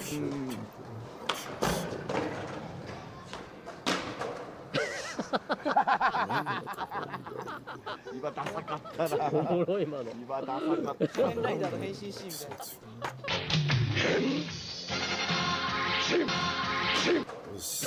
な。Transform on you. 今の扉絵でしょ。今の超おもろかった。ダサかったな。うわフェイキーフリップしてから回ってない。完全にそうマジで。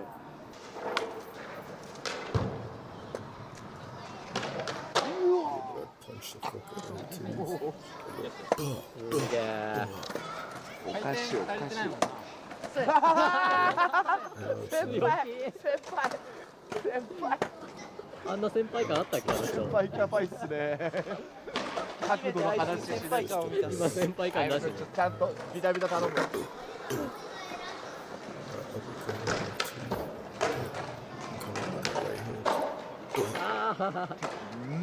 全く膨らんでなくない？ね。そうだね。やばいね。Give you one trick shot, trick on the English. おお。いいけどね。いいんだよ。いいんだよ。いいんだよ。いいんだよ。ちょ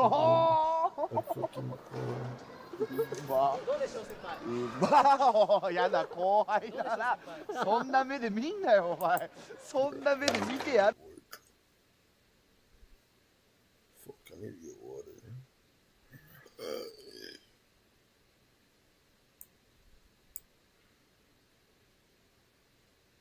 I need more drugs.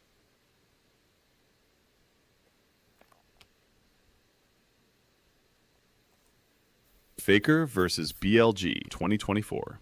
Previously, I mentioned Faker's 2017 series versus RNG, where he willed his team to defeat one of the best teams at the time, and because he was using only Galio that series, I showed a little snippet of his Game 5 performance versus BLG at Worlds 2024 Grand Finals, where he clutched up a 3 vs 4 to win the series.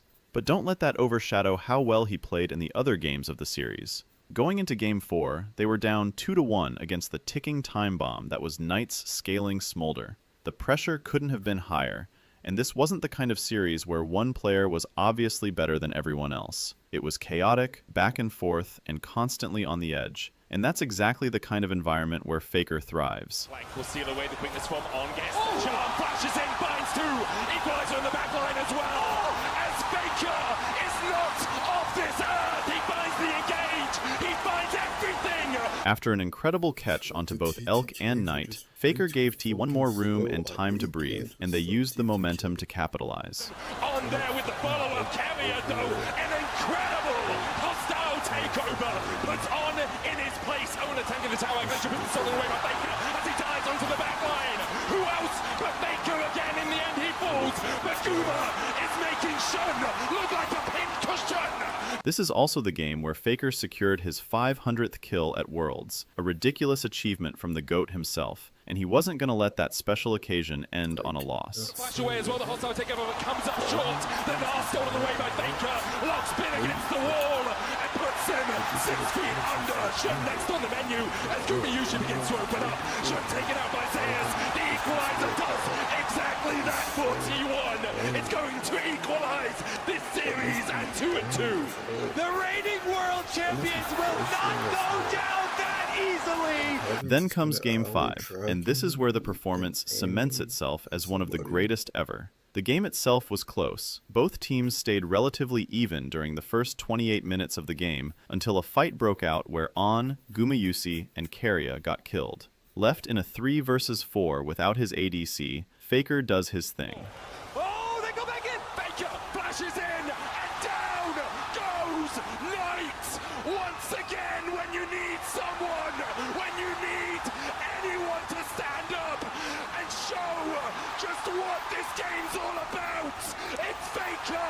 He finds another T1 5-5! After wiping out BLG, T1 got a nice lead, and on the very next play, right after the replay, Zeus got trapped with 4 BLG members far away from everybody else. But look who comes to the rescue. Faker joins the fight! Elka with the stopwatch, Faker in the middle of them all, and it seems like death may have arrived, and his name is Faker! He's here for your lives! The rest of T1 begin his collapse, Faker's gonna fall, as he pulls the stopwatch, manages to buy himself a second, Owner here to save his mid laner once again, and Faker still stands! He has ascended! He stands above Shout out to Keria for canceling Knight's TP though, but this is the Faker game. His 12th season professionally at age 28, he was not the overwhelming mechanical prodigy he once was, but a veteran who understands the game so completely that he can bend it in his favor when it matters most. Down 1-2 in a world final, with everything on the line, he made the plays that defined the championship. Peterbot, 2024.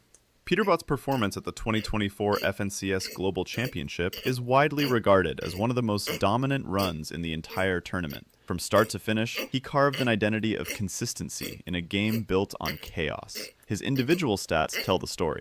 He finished the tournament with over 24,000 damage dealt, which is 6,000 more than the next best, while also holding the second best elimination ratio in the lobby at 2.35. According to Osirian, Peterbot recorded 73 eliminations, 99 assists, 631 hits to players, 7,598 builds placed, and 6 hours 5 minutes of time alive. An absolutely ridiculous stat line. But stats don't tell everything. The eye test is arguably equally as important as statistics, and boy did Peterbot pass the eye test. Thomas HC on the front side of zone.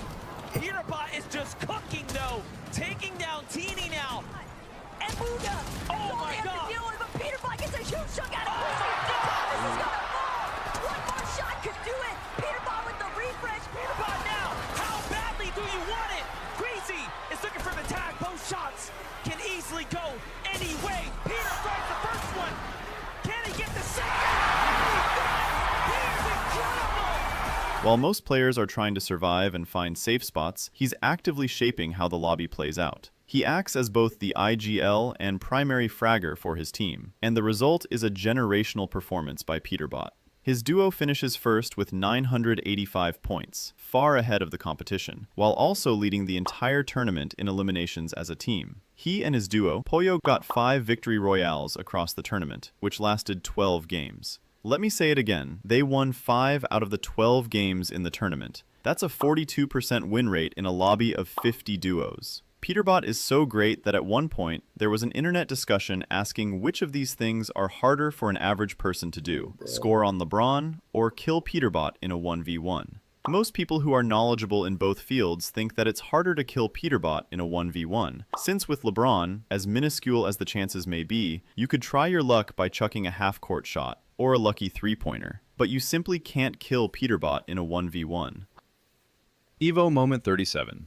At Evolution Championship Series 2004, or EVO 2004,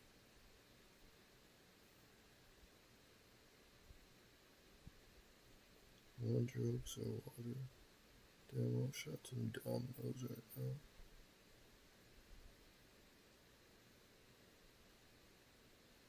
Like some of those lava cakes, and that buffalo chicken sandwich thing, and that loaded chicken. God, I'm such a fat child. You say I'm nobody's baby. I wonder why each night and day I pray the Lord of the world. Please send me out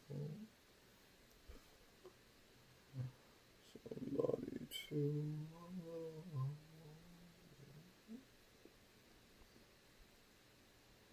But nobody wants me.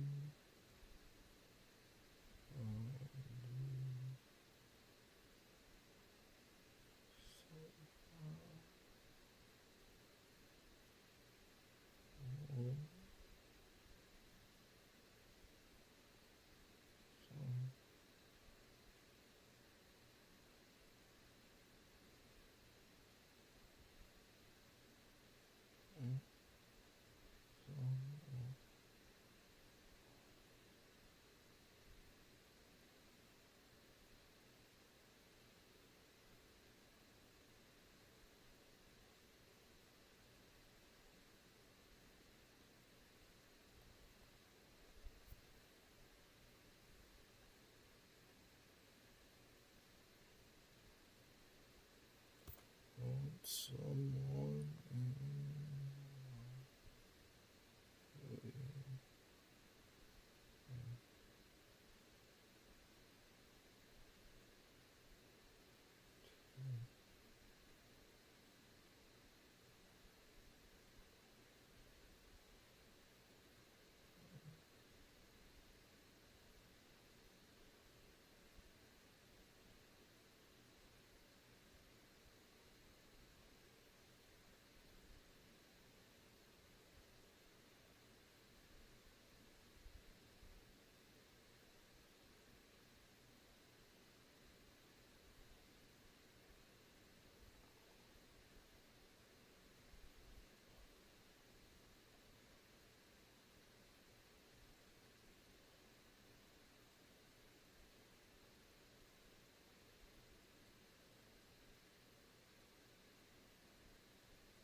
2004 in short, Daigo Umehara faced off against Justin Wong in a losers finals match of Street Fighter III Third Strike, and it became the most iconic moment in esports history. In the first round of Game 1, both players were off to an even start, but Daigo turned up the aggressiveness and took round 1.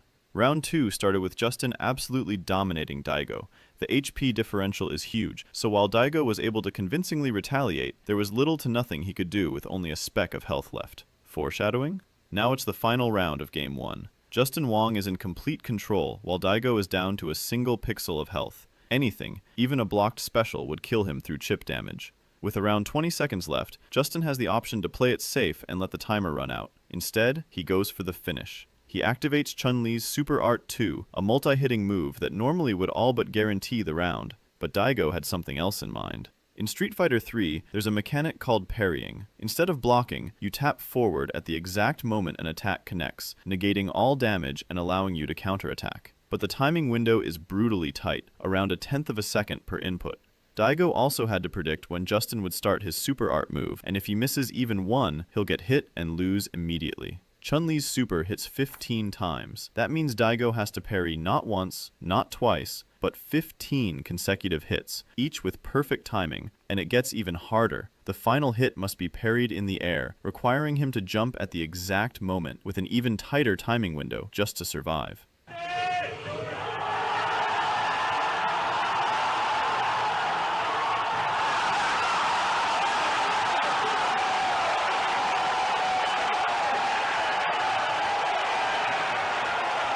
Daigo gets all of them, the crowd loses their minds, and Daigo wins the first game. Daigo then went on to win the second game, advancing to the grand finals, and even though he didn't win the tournament, he created the defining moment of FGC history, which is now famously known as EVO Moment 37. Zen 2023. After serving a 1-year ban before ever playing in RLCS, Zen finally became eligible in the spring split, joining Team Vitality, and instead of needing time to adjust, he immediately became the best player in the world. From his very first event, the difference was obvious. He had speed, mechanics, and decision-making that felt a level above everyone else on the field, and the results reflected that dominance. Team Vitality went on to win all 3 European regionals in the spring split. The Spring Open, the Spring Cup, and the Spring Invitational, becoming the first team in European history to complete a regional hat trick in a single split. But they didn't stop there. They carried that momentum into the Spring Major in Boston. At one point, in a Game 7 of lower finals versus K-Corp, Vitality were down 2-0 with less than 2 minutes left on the clock. They proceeded to score 3 goals to come back and win in overtime, including a ridiculous fly-by interception pass by Zen to a wide-open goal to tie the game. Just got a piece of it, and the race to the... It's open! Oh, what a pass! What a turn by Zen to find Radosin and tie the series! They then went on to win the grand finals, completing what is now known as the first perfect split in Rocket League history. 3 regionals and the major, all won in the same split. And throughout that run, Zen was the centerpiece, despite being a rookie. In the Spring Major Grand Finals, he put up a 7.7 rating performance while leading his team to a 4-1 victory, earning MVP honors on the biggest stage of the split. Heading into the World Championship, the pressure should have been at its highest. This was the biggest stage of the entire season, against the best teams in the world with everything on the line. But throughout the World Championship, Zen continued to play at the same level that had already made him the best player in the world. Mechanically flawless, constantly threatening, and always one step ahead of every defense. And when they reached the grand finals, there were no slowing down Team Vitality. Who again has not found any sort of purchase on the ball. Now Zen has scored! They swept Team BDS 4-0 to win the World Championship, allowing only 3 goals in the entire series, and closing out the most dominant run the game had ever seen. Miracle 1 vs 5 Rampage. At ESL 1 Birmingham 2019, TL player Miracle produced what is arguably the most absurd single-team fight in Dota 2 history. I say team fight, but in all honesty, you probably can't even call it that. During a match between Team Liquid and Forward Gaming, Miracle found himself alone in the enemy jungle around the 31-minute mark. His team was on the other side of the map, pushing lanes. You would think there was no reason for him to take a fight here, but according to an article from Team Liquid themselves, this was on purpose. He starts by catching Pudge and instantly deletes him. At that point, normal players would be content with the pickoff and disengage, but Miracle is not a normal player. Instead, he goes deeper, and the rest of Forward Gaming collapses onto him, turning it into a full 1v4 situation after the initial pickoff. He holds his BKB, waits for Earth Spirit to commit, then blinks past vision into the trees and instantly deletes Sniper with Sanity's Eclipse before he can even react. With the biggest threat gone, the fight becomes winnable. From there, it's pure execution. He activates BKB at the perfect moment, cleans up Jakiro, then moves on to the remaining heroes one by one. But even at the end of the fight, there's still no room for error. Earth Spirit has Blade Mail active. One extra hit, and Miracle kills himself. At the same time, Troll Warlord is still a threat if left unchecked. Let's see what Miracle does. He's gonna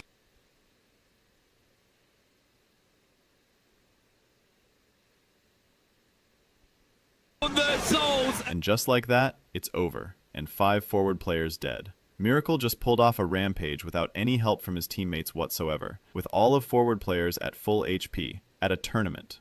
I know the video is titled The Greatest Performance Ever, but this 1v5 rampage highlight by Miracle could in and of itself pass as one of the greatest performances ever in Dota 2 history. Martine versus Fnatic.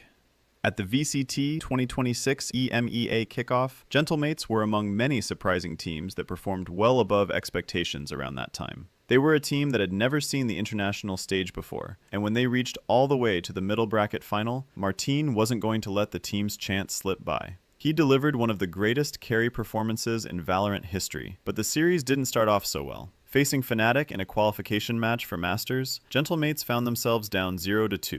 One more map and their run was over, and against one of the best teams in the region, no less. But this is where Martine took over. Reveal. They're already there though, gonna take one down with it. Bosa stands tall, out for the Gentlemates. Not out of it yet. Martine! Oh my God! From that point on, he was dragging his team back into the series. Round after round, he found opening picks, won duels he had no business winning, and consistently came out on top in crucial fights. He wasn't going to wait around for the game to come to him. He was forcing the game in his favor. And the numbers reflect just how absurd this performance was. Across all 5 maps, Martine put up 126 kills, which is the highest ever recorded in a best-of-5 series in VCT history. He averaged 286 ACS and 179 ADR, while top fragging in 4 out of the 5 maps. And it's not like he wasn't balling out during the games they lost either. In Game 2, he put up 18 kills and 5 assists with only 7 deaths to bring Gentlemates up 10-4, but the team couldn't hold the lead despite Martine going 33, 20, and 6 to end Game 2. But there's more to this incredible performance. Just one day earlier, Gentlemates were in a 5-game dogfight versus BBL, where Martine put up 106 kills across the whole series that they lost. And to come off of that exhausting loss on the very next day and put up an even better performance, one that broke the VCT record, while coming back down 0-2 against one of the best teams in the region, who is also historically the greatest team in the region, is a feat that's nothing short of legendary. Arslan Ash, 2019. Before 2019, the global Tekken 7 scene was dominated by regions like South Korea and Japan. Pakistan, despite having a strong local scene, was almost completely invisible internationally. Arslan Ash came to EVO Japan 2019 with no major international results and no established reputation outside of niche circles. He got stuck at Tokyo's Haneda airport, dealing with visa problems and couldn't change Pakistani currency, meaning he had no usable money, and at one point, he went 2 days without proper food, surviving mostly on water. But what followed was the first shockwave. He fell to the lower bracket in the first round, but tore through the whole lower bracket and won the entire tournament, taking home the title and around $14,000. This alone would have been a Cinderella story, but people still had doubts. They questioned whether it was just a one-time run or not. So Arslan went to EVO 2019 in Las Vegas, the biggest and most prestigious fighting game event in the world. Against a field of nearly 2,000 players, he once again fought his way to grand finals, facing Knee, widely considered one of the best Tekken players at the time. On the biggest stage, under maximum pressure, Arslan made it clear that this wasn't luck. Nami punish. Again with the low, he's about to put him into rage. Oh, here it is. He's in rage. This is where it counts. This is it. What's going to happen right now? Knee looking for this opportunity. I'm holding my breath. Oh! They trade blows. Oh, man. That was a crazy trade. Arslan cementing his position as the best Tekken player on the planet. By winning both EVO Japan and EVO Las Vegas in the same year, Arslan became the first unified EVO champion in Tekken history, a feat no one had ever accomplished before. Arslan proved he was the best player in the world, and revealed that an entire hidden region was capable of competing at that level all along. Pakistan went from an afterthought to a powerhouse overnight, and it's largely thanks to Arslan. Flash 2010. Before discussions about Faker or modern esports dynasties, there was Flash, a player so dominant that the community called him God. And in 2010, he had a year that no player in any esport has truly replicated since. Unlike previous entries where it's a single tournament run or one clutch series, this was an entire season where Flash made almost every final that mattered and won most of them. He started the year by winning the 2009 EVER OSL, which in fact ended in 2010. He then immediately followed it up with a second place finish at the NATE MSL. Already, he was proving consistency at the highest level, but that was just the beginning. As the year went on, Flash reached both major individual league finals again. In the Korean Air OSL 2010 Season 1, he made it all the way to the finals before narrowly losing in a 5-game series. And just days later, he bounced back immediately by winning the Hana Daitu Securities MSL in dominant fashion, defeating his greatest rival Jaedong 3-0. That alone would be a career year for most players, but Flash still had more to show. He went on to win the Big File MSL in another finals against Jaedong, this time in a close series, and then won the Korean Air OSL 2010 Season 2, once again defeating Jaedong. That made it 3 consecutive finals wins over his biggest rival in the most important tournaments of the year. Even in team competition, Flash carried KT Rolster through the Shinhan Bank Pro League 2009 to 2010, finishing with the most wins in the league and even closing out the grand finals himself to secure the championship. Then, to cap it all off, he went to the World Cyber Games 2010, the closest thing StarCraft had to a world championship at the time, and won that too, beating the best players from around the world, including Jaedong once again. By the end of the year, Flash had reached 6 consecutive Star League finals across OSL and MSL, winning multiple titles and dominating both individual and team play at the same time.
That feeling,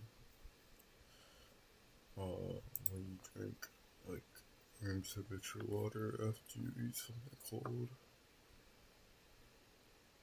and the water doesn't feel like anything. I hate that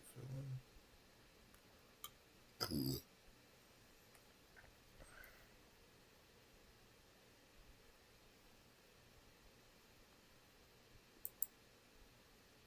This is going to be a bit of a struggle to come back in as, again, an eco round. Tyloo. They push B. Or they fake it. Saturate to stop them pushing the choke point. Successful in its task. It's going to scurry them in towards Garage. Amazing stun, keeps them pinned on in there. There's a player down long. She's looking to deal with that as well. Now there's somebody right under his nose. ERV still hiding there, is taken down by Jakuro. And there it is, G the peek on out. Knows there's still one long, but isolated and left by their lonesome. And just to be run on down. And it's the human flashbang to allow Jakuro to get the pick.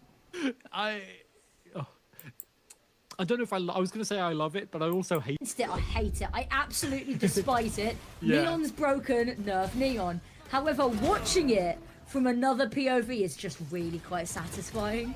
And, like, even if we're looking at satisfying, that defense, their hold on C was amazing. Yeah.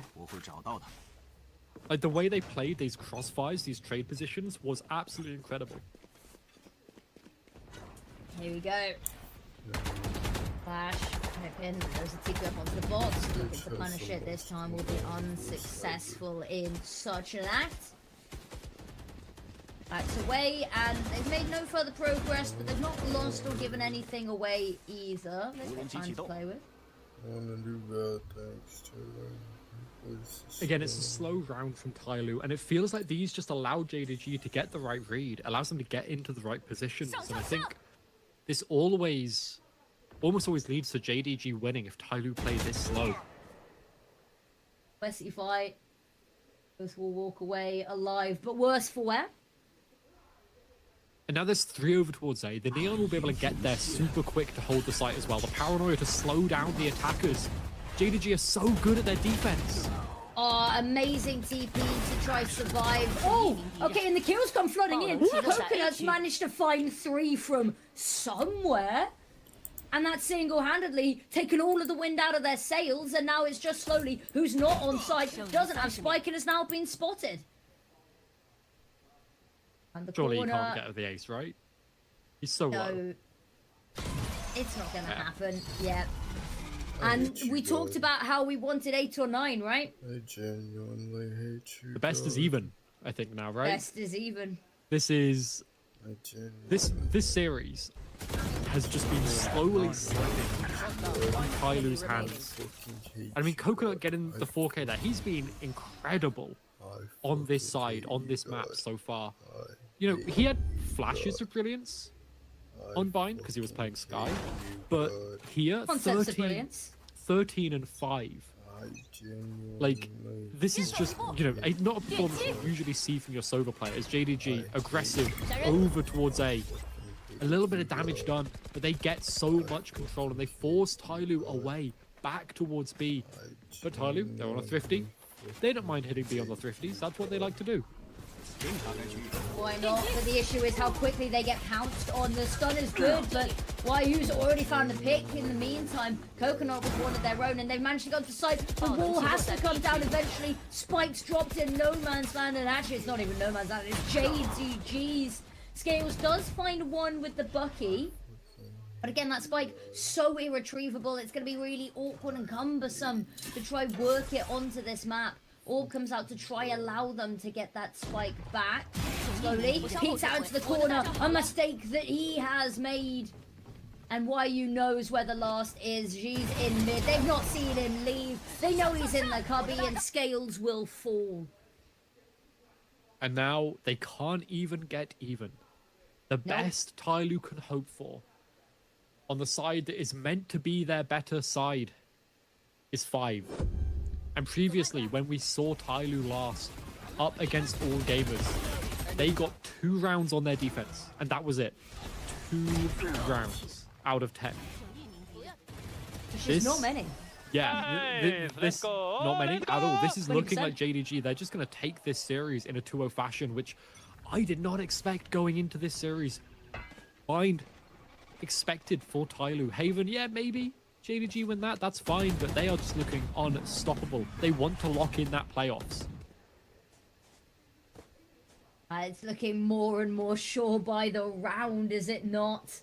Now, they managed to take a whole bunch of space in towards Garage, but YU's on the other side waiting for this. Having a look at the information, gonna go right past. There's the Saturate thrown in, and the punish comes through from Stu. The bait and switch, but the setup is so perfect. And now Splash looking to go hit this side, but there's so many trips here. There's the first, and I fear may run face first into the second as well. Coconut waiting to see if anything else shows up on the mini-map. Drone goes out over the top. It's going to spot 2 players.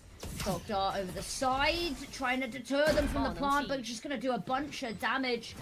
An ERV, oh, just about missed in the smoke. And there's the run forward. She finds it. Stu's managed for an ERV, and YU finds the last. It's a bloodbath, and it's a clinical sweep. Like, what a retake. They are so careful at how they're picking apart the site. Yes, they get kills off of the trips that honestly, I don't think I'm getting kills off those trips in my unrated games. Tyloo are looking... Getting kills? But like the trip there, right? So many times we see the Neon so far ahead from the rest of the team of Tyloo that nobody can support Splash. He's going 2-11, and that's not always his fault. He's just alone. His team aren't there to back him up. And he's not getting any kills himself. Tyloo's are going to the last round of the half. 5 ults online. They've got to do something if they want a hope of getting into a third map here. You have 5 ultimates online on the last round. You've got to use them, and if you use them and you don't win this, there's a deeper issue here. You're holding for this. I don't like these slow rounds from Tyloo. It allows JDG the time to get the read, the time to think, and they're so often right.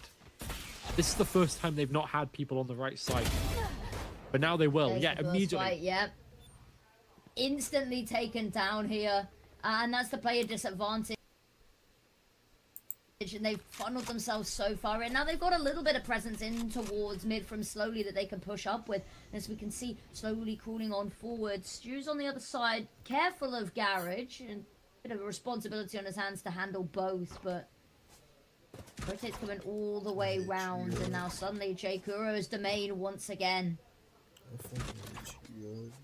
There's no trips here. All of the trips are over towards A, so J. Kuro is probably trying to get one and get out alive, but he's stunned up. He might be able to get one if that here. He's got help though. So much help, but the slide on out from Splash, good what? For a kill. The TP on out, and Coconut's managed to find Scales cross map. Slowly, a lovely shot there. Omen TP comes on out. It's just a slight reposition here.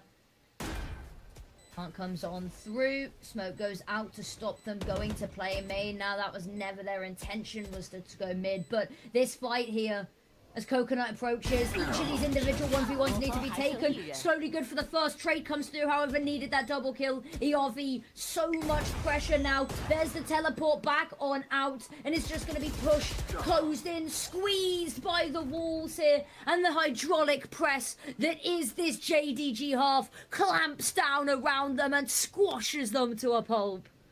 What a defensive half. It's been relatively weak for them historically. In this new comp that they played, it was 7-5. It was much better than it had been when they were playing with Chamber and playing with Killjoy. But now, they're winning it out, and they are looking incredible. And you've got to think, if you're Tyloo, you have to get the pistol. You have to get the follow-up. You kind of need to get the bonus round to have a chance of getting this all the way to map 3. As I want to see you doing this cam. I want to see your biceps. Yeah, I don't have biceps, I'll be honest with you. There's a reason I wear hoodies, is because I am puny. Okay. What about this? Can we get you a tiara? Get you a crown? I have an inflatable crown somewhere. Oh, that's me. Wait. That's me. An inflatable crown. Hold up. Yeah, from Tesco actually. I got it for some watch parties a while ago. I bought a bunch of confetti cannons, a tiara, Of course and you did. gingerbread men. There will be no context as to what any of those things mean. That's me. That's me mogging. You know what? You can put the camera on for that one. I'll mog the audience. I'll do that for free. I do like these though. I do really like these little camera things as well, where they pan the audience. It's so good to see the turnout as well. We've been saying this for the past couple of seasons of us doing Project Horizon. So the turnout for the VCT China games every time is just amazing. It is. Like the fans here are so passionate, so into this game. And They have mascots as well. Hold up. Yep. Why doesn't every team in EMEA have mascots? I want this. Well, like one of my favorite things about VCTCM this year is it's basically a roadshow. It is going across so many locations. We're in Hangzhou for this, but it's changing places every split. Multiple places are split sometimes as well. Hey, It's Echo, do you wanna it's go so to a- exciting. Do you want to go to a live Project Horizon? Yeah, let's go to China. That would be so much fun. But anyway, we'll settle back down into this map. We'll dream of holidays in a second. Look at that timeline from JDG. So many retakes, yes, so many rounds in a row, and Tyloo have so much ahead of them. They need to start with a win on this defense as JDG pushing towards mid. Scales with the opening pick. Oh. Oh, what are you with too though? But look at the Scales from behind. They've managed to wrap them around. And now just two left and just the shorty in hand. They know this. They're just going to run him on down. Don't give him the chance to get close range and make it hurt. And that was, dare I say, a necessity of a pistol round win. But they get it. And that alleviates... It doesn't really alleviate the pressure. It just doesn't make it worse. Yeah, because at the end of the day, we've seen thrifty rounds from both of these teams now, across Bind and Haven. I'm a bit surprised that we had a shorty buy there from Stu. I think that's a very dangerous buy, especially on the attack side. But sure, it's now Tyloo. They've got the better guns. This is the round they should be winning, and they immediately have the knowledge of where JDG are starting with their attack. Altorb, I think, was successfully taken, and now Splash. Potentially next on the line as JDG to start to lean over towards A. They've got the drone, so Coconut should be able to clear this out, but the smoke instead save the drone for later. Splash, no idea what's happening. Oh, tiny window. Oh, not able to pull out the op in time. Run down, push so far off. But there's the repeat. Not an op, sorry, it's a Marshall. Still looking for another angle to work with. Is anybody else gonna peek this, take the fight? I mean, Splash wants the re-aggress and is gonna get it.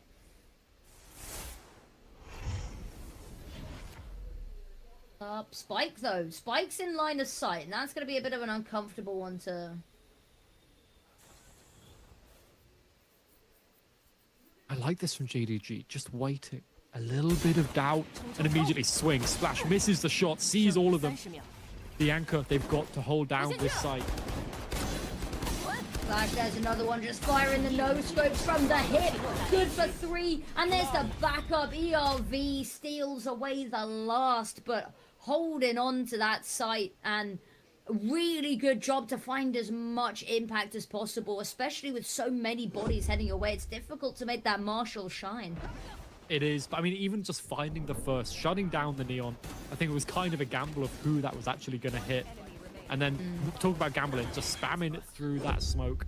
You got the Marshall bullets, you know it's probably a one-tap against everyone, so you may as well see what you can get. But now JDG, if they can win this buy, they are 3 rounds away from winning this and securing themselves playoffs. Splash immediately, though, the Outlaw now in hand. Lowers their numbers so well. It's absolute demolition early round. The problem is Splash is still here for more. Oh, you're going to allow him to get a third? Surely nobody else wants to peek into this. Surely we back away and find a new game plan. But no, looking to head in towards sewers where Sword9 kind of waiting on the other side. No one willing to give them the opportunity to try claw back an advantage. Yeah, I mean, JDG, they've got to push into Splash. There's only 2 people anchoring, so they've got a potential chance if they can isolate the duel. Take down Splash out of the round, but instead he gets the spam and the overdrive pop, but he's taken down now. Sword9, you're alone. What can you do? Well, find the first, that's for sure. 41 seconds, JDG. Coconut, should I say, because it's just one man left. Can't really afford to rotate, but look at this wrap going on through scales. Might not even be necessary. Pushing onto a site and Sword9's looking at you, but there is a backup if needed. Round the corner is going to clear this. Well, superficial clear. Sword9's got the angle and the hold there. What a bonus round. They needed that, right? They needed to win the pistol, win the follow-up, and win the bonus round to have a chance. Yeah. The defense was their much weaker side previously. But I mean, when you've got Splash with a scope, like, he's just going to be hitting those shots. And it feels like JDG won. Down to the overdrive as well. Oh, yeah. Very nice. But JDG weren't expecting the Outlaw because they saw the Marshal in the previous round. So it was a little bit of a mind game there. JDG bought light shields because they saw the Marshal in previous and thought the Marshal would be followed through. But actually, the Outlaw got brought up as a bit of a surprise. I love that little bit of a mind game from Tyloo, and if that's what they need to win out that follow-up, that bonus, that's fine. Because now going in here, they've got the advantage again. If they can get up to 7, 8, almost tie it up, this is going to be looking incredibly close, and like they could be sending us to that map 3. Now, we did say this, well, I'm going to say this again. Deja Vu, map 1 had a pretty off-center half scoreline. 8-4, albeit slightly less harrowing than the 9-3. But we then saw the comeback to go, what was it, 4 overtimes? 5? 4 or 5, something like that, yeah. It was somewhere in that region. I fear history may be repeating itself. We are just in a bit of a tech pause, by the way, for people just curious about why we're yapping. So, tech pause. We'll hopefully be back momentarily. I don't know if I'm gonna. I need to see Tyloo bring out something special, right? They've won rounds based on a surprise with an Outlaw. They've won rounds based on a couple of nice kills, some lurks, right? But what I want to see from them is legitimately good defense macro, because that's how JDG won their defense, right? They were in the right position at every single time. Tyloo's calls, their reads on Bind were great, but they weren't able to play off the back of the macro. We've now got the individuals. The duels are working. The little set plays, the little surprises are working. That's good. That's fine. Oh. Now for Tyloo, now they need to bring out their defense macro and get into the right position to then allow themselves to win that duel. And then I think maybe we've got to come back on our hands. But let's see this round, the round after, whether or not that will happen. So the tech pauses, and I'd noticed it, and I was going to pick up on it, but the action just swept us away, was that Splash's camera seemed to not be looking at his face, but at his keyboard. Apparently his flicks knocked the camera over. Look, if that's what it takes to get those kind of flicks, it's fine, it's worth it. I think it's kind of a very anime cinematic shot of hands on keyboards, right? Like the intense... You can't see the hand actions I'm doing, I've realized that, but... I mean, honestly, I think keyboard cam's pretty cool. Yeah, like, especially with a player like Splash, who is so good at both scopes and rifles, I'd love to see the actual aim in time with him aiming in the game. Because I think, like, being able to see how he does it, the speed at which he moves his mouse, and the accuracy would just be really, really cool to see. But this does mean we're stuck here for a little bit waiting for the game to start. And we've not talked a lot about Split, because honestly, I didn't think we'd get there because I thought Tyloo were going to win 2-0. Is it worth considering Split now? Because if you think the Tyloo comeback is on, you're expecting Split, right? I don't know if I'm expecting Split as much as I'm fearing its inevitability. And fear it, not because this has been a bad series, or not because I want this to be a 2-1. I just fear that this is going to be an incredibly long day for these players if this goes a third. Because if it's gone a third, we'll have a comeback, and then if it goes overtime, which I dread, I'll be honest with you, map 1 was not something you'd wish on your worst enemy in terms of officials, right? It was lengthy, it was to the very bitter end. If it goes split, there's a whole lot of questions that get raised. Absolutely, but one question that won't be raised much more is how will round 16 go? Because Tyloo, they've got the guns in their hands. J2G down to an eco if they want to win this. They've won some 50s before, and immediately the dart spots nothing towards A. So you can see Splash already rotated towards B, ready to pounce wherever he is needed. As JDG just prodding, poking, trying to find where the weak points are. Drone. Ooh, it's going to spot a couple of... No, it's only going to spot one player over towards A. And...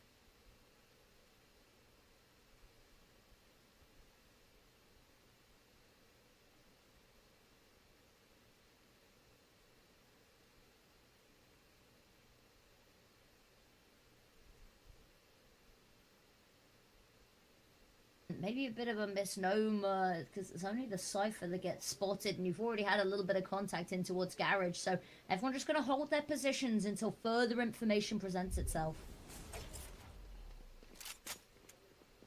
But J2G, I think Jay may have heard some rotates to go over towards B, so C is where the exec's happening. No trips towards site either, so we won't see...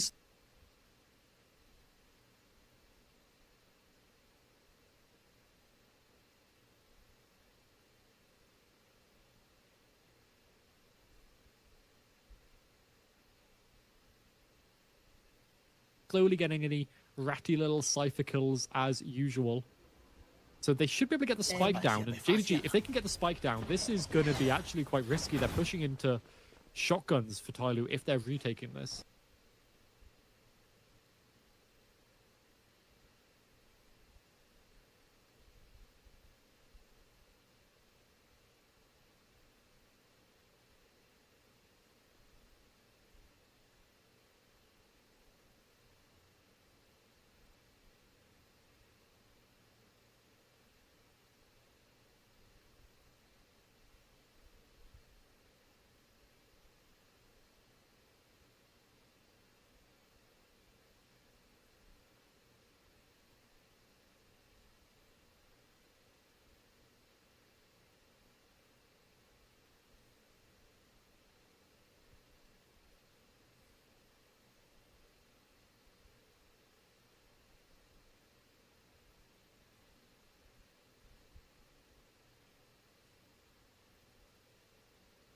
Oh, what the fuck?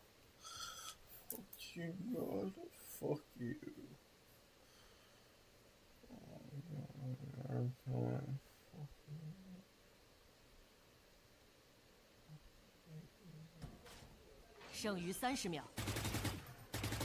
Quick little spray, nobody's in the corner. Spike's gone down, and now a chance to stack odd up, hugging close to the wall. Camera goes out. Oh, not gonna see anything. Coconut's managed to find a miracle shot there. Oh, the saturate's good, but Splash is better. Shotgun up close, slowly peeks on out, and there's G caught out in the open. And so much time to work with. Smoke to cover the plant, and there's only Stu left to try and save this, and there's nothing that he can do. No time to even get close to a line of sight on the defuse, and that round falls apart at the seams. It looked like we might have seen something there from JDG. I felt like they were ready for it, especially with Coconut getting that pick there, but the saturate was just... I don't know. I think peeking into a saturate when you've only got a Bucky is just still risky, because they can still get 2 shots off before you can get 2 shots off because of how slow the Bucky is. It just, yeah, maybe playing a little bit more patient there would have netted success for JDG, but they've got the buy now, they've got the money, and now we get to really truly see how their attack side is. Their defense looked unstoppable, incredible. Their attack side so far has been lacking, and now they're pushing the double sentinel essentially set up. Ooh, trying to spray through the corner. The jump back. Slowly there. The bodyguard, the savior finds the first. Hunter's Fury gets popped from the other side of the map. But the issue is everyone else has fallen in the meantime. And now a quick little run on over. They're not going to be able to do anything. So playing the post plants again. But JDG, they were so good in the post plants. Converging paths, lined up and ready to go. Trying to slide out of harm's way. But the issue is there's no stopping this. And I think you just have to look to fall back. Pull this off, slide on out. Actually, Splash is going to find it. Just get instantly traded here. But they go 1 for 1 for 1. And now Sword9, no time left. There's the first, however. But Jakuro swings out on the contact, playing perfectly off of the other. And there we go. Now we're seeing some really nice things from JDG. The execute there was brilliant. The convergent paths, though, I'm going to call out Splash of this. That was a purposeful bait. They knew the convergent paths was going to try and stop the retake. So the Splash was baiting it. You could see him ducking and diving on that Neon to just pull out the ultimate. Great work, great ideas from Tyloo, but JDG able to close it out. A necessity for them to try and start bringing momentum into their favor. But now Tyloo's got the scope. Splash, operator on A long. People have got past the cage, and the drone should spot him out. LV corner, spots a little bit of contact. Splash is going to get tagged on up. Stun desperately trying to find a safe space to play from and is getting pressured from all sides. Does manage to duck back into the safety of backside. Oh, a headshot comes through clean. And there's the overdrive popped as well. JDG, they turn the aggression. They amp up the heat to 11. Stu, another one through the smoke. I want to see stats on this guy. Smoke kills. And slowly creeping around the corner, but such a task. Do you even want to go for this? I mean, there's a shock dart with your name on it. Evan covered, Sewers covered. Stu round the corner, a dangerous prospect. Information given, footsteps heard, Stu looking to pounce. Actually, just going to throw the smoke out to make this an even more uncomfortable fight. Being like, slowly, I've given you an avenue out. Please, sir, take it. And he is going to. And now JDG getting up to 11. Tyloo, because of those first couple of rounds, they've got a relatively fine buy here. Sword9 a little bit uncomfortable with the money, but otherwise they're okay. They should still be able to get another op onto Splash's hands. But I think JDG, they saved an op there themselves for the attack side. And that, I'm interested to see how they can play it. They've obviously got the double duelist, which is fine. It works for it. Oh, Stu, I didn't see that TP in the round itself. He loves doing these little kind of like, you know, TikTok Omen plays, right? If you're thinking about it like that, it's so fun to watch. And yeah, ops for both sides. This time though, Splash over towards C-Long. It's only the waylay there. And I think they probably spotted that the op wasn't on A, so I think they know it was over towards C. This is a risky move. This is a you get the first shot or you die here. Nerve holding the line though. Hoping that someone's gonna peek into him, but it's a bit of a stalemate right now. Elsewhere on the map's looking a little bit more interesting. A-Main take this control, but here we go. Finally, the peek coming on through. Oh, is it? Is it not? They're toying with us, teasing us. Round the corner, and you... Oh, well, you's got it. And that's probably the round. Like, C-Site is open. They can get the spike down so safely here. And this retake is going to be so difficult to do. Without the Neon to kind of break the crosshairs, to slide on in, Tyloo are going to be in such a disadvantage if they choose to go for this. Paranoia comes on through, still trying to clear out ERV here, but he will not budge. I see Hunter's Fury come on through. Mikuru on the angle does get forced off there by Scales, taken down. Sword9's found his pick, and suddenly, all across the map, individuals start to fall. Just Coconut left. Hunter's Fury's already been used, spraying through the smoke. The issue is going to be health isn't low enough for the shot dot to get the job done. Getting pushed as well. And Tyloo right under their noses, a round that should have been theirs, looked like it was theirs until the very end.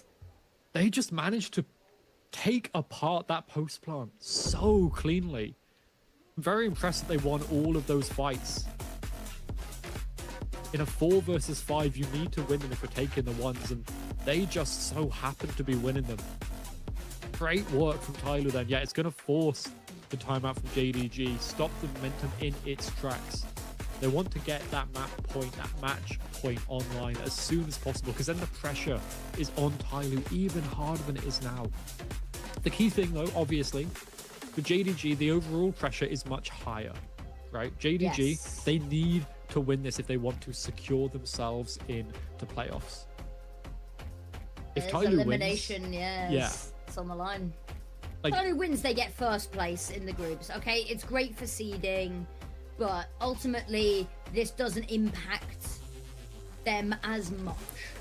and like part of the issue, so obviously with the way seeding's working in CM this time around, is if you go first, you're then playing against either EDG or XLG for that seeding match. So that's going to be a very difficult one to get into that second position for seeding. Obviously, you definitely prefer that, you definitely want that, but it's still going to be a really tricky seeding match afterwards. So it's not like it's kind of, you know, first seed isn't as powerful as it might be in other formats here, because you're still fighting for that true first seed with the team from the other group. But now, Tyloo, they've still got the money. JDG, they've got a Bucky onto Jay, so I'm expecting a B hit so they can try and get the spike down as quick as possible without taking too many long-range fights. And I think B's just been given to them. They've all fallen to the wayside. B is going to go down, but look at them immediately regrouping, ready to hit. Yeah, let them have the plant. See if we can. Surrounded on all sides. Hunter Fury coming on out. Is actually going to funnel them away from the B site here. And ERV's got a paranoia that could be primed to make his life hell. In the corner, holding the line with the Bucky. This is what we were expecting to see, but are they going to fall for it? Drone's going around the corner. Splash is going to find the first. And now it's really awkward. She's got nowhere that he can back off to. Taken down by the op as well. Wall of smoke comes out, blocks off Coconut and Stew. Dog shots go on in. They need to find anything to try alleviate the mounting worry. Coconut's getting pressured, but he finds one more. 2 versus 2, that time is starting to tick low. That smoke's gonna cause them some problems, but Stew is better, is more accurate. Tucked into the corner, there's only one angle that they need to spray for this, and he's just getting out of the way. ERV knows there's nothing that you could do, and that is it. Series point. All of a sudden, I was looking at that round, looking at that post plant, and I was thinking this was not the round for JDG to win. Their post plant there was incredibly weak. They only had main and over towards A link. They had nothing, no pressure over towards garage, no pressure anywhere else on the map. They just left it open, and they still closed it out with their duels, with their fights. Coconut was dead to rights over towards Graffiti, or not Graffiti, Cubby in B main. And Was he still allegedly won dead it. to rights. Yeah, he still won it there. It's incredible work, but now Splash still has the op.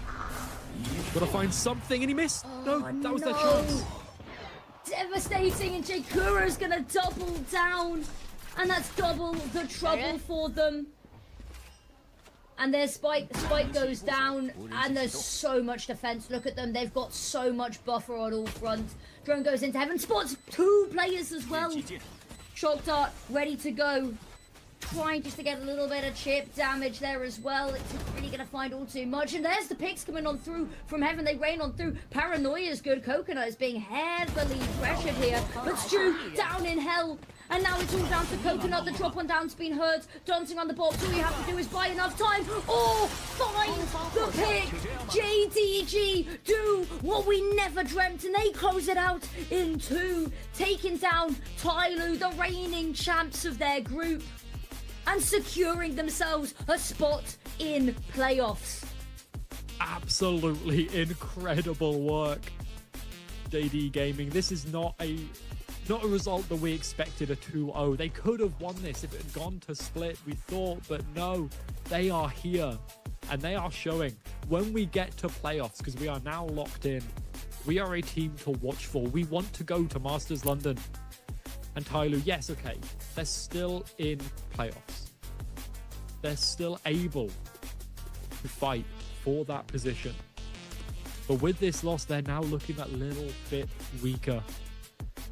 I think there's some confidence lost there for some of the Tyloo players, but for JDG, so much gained.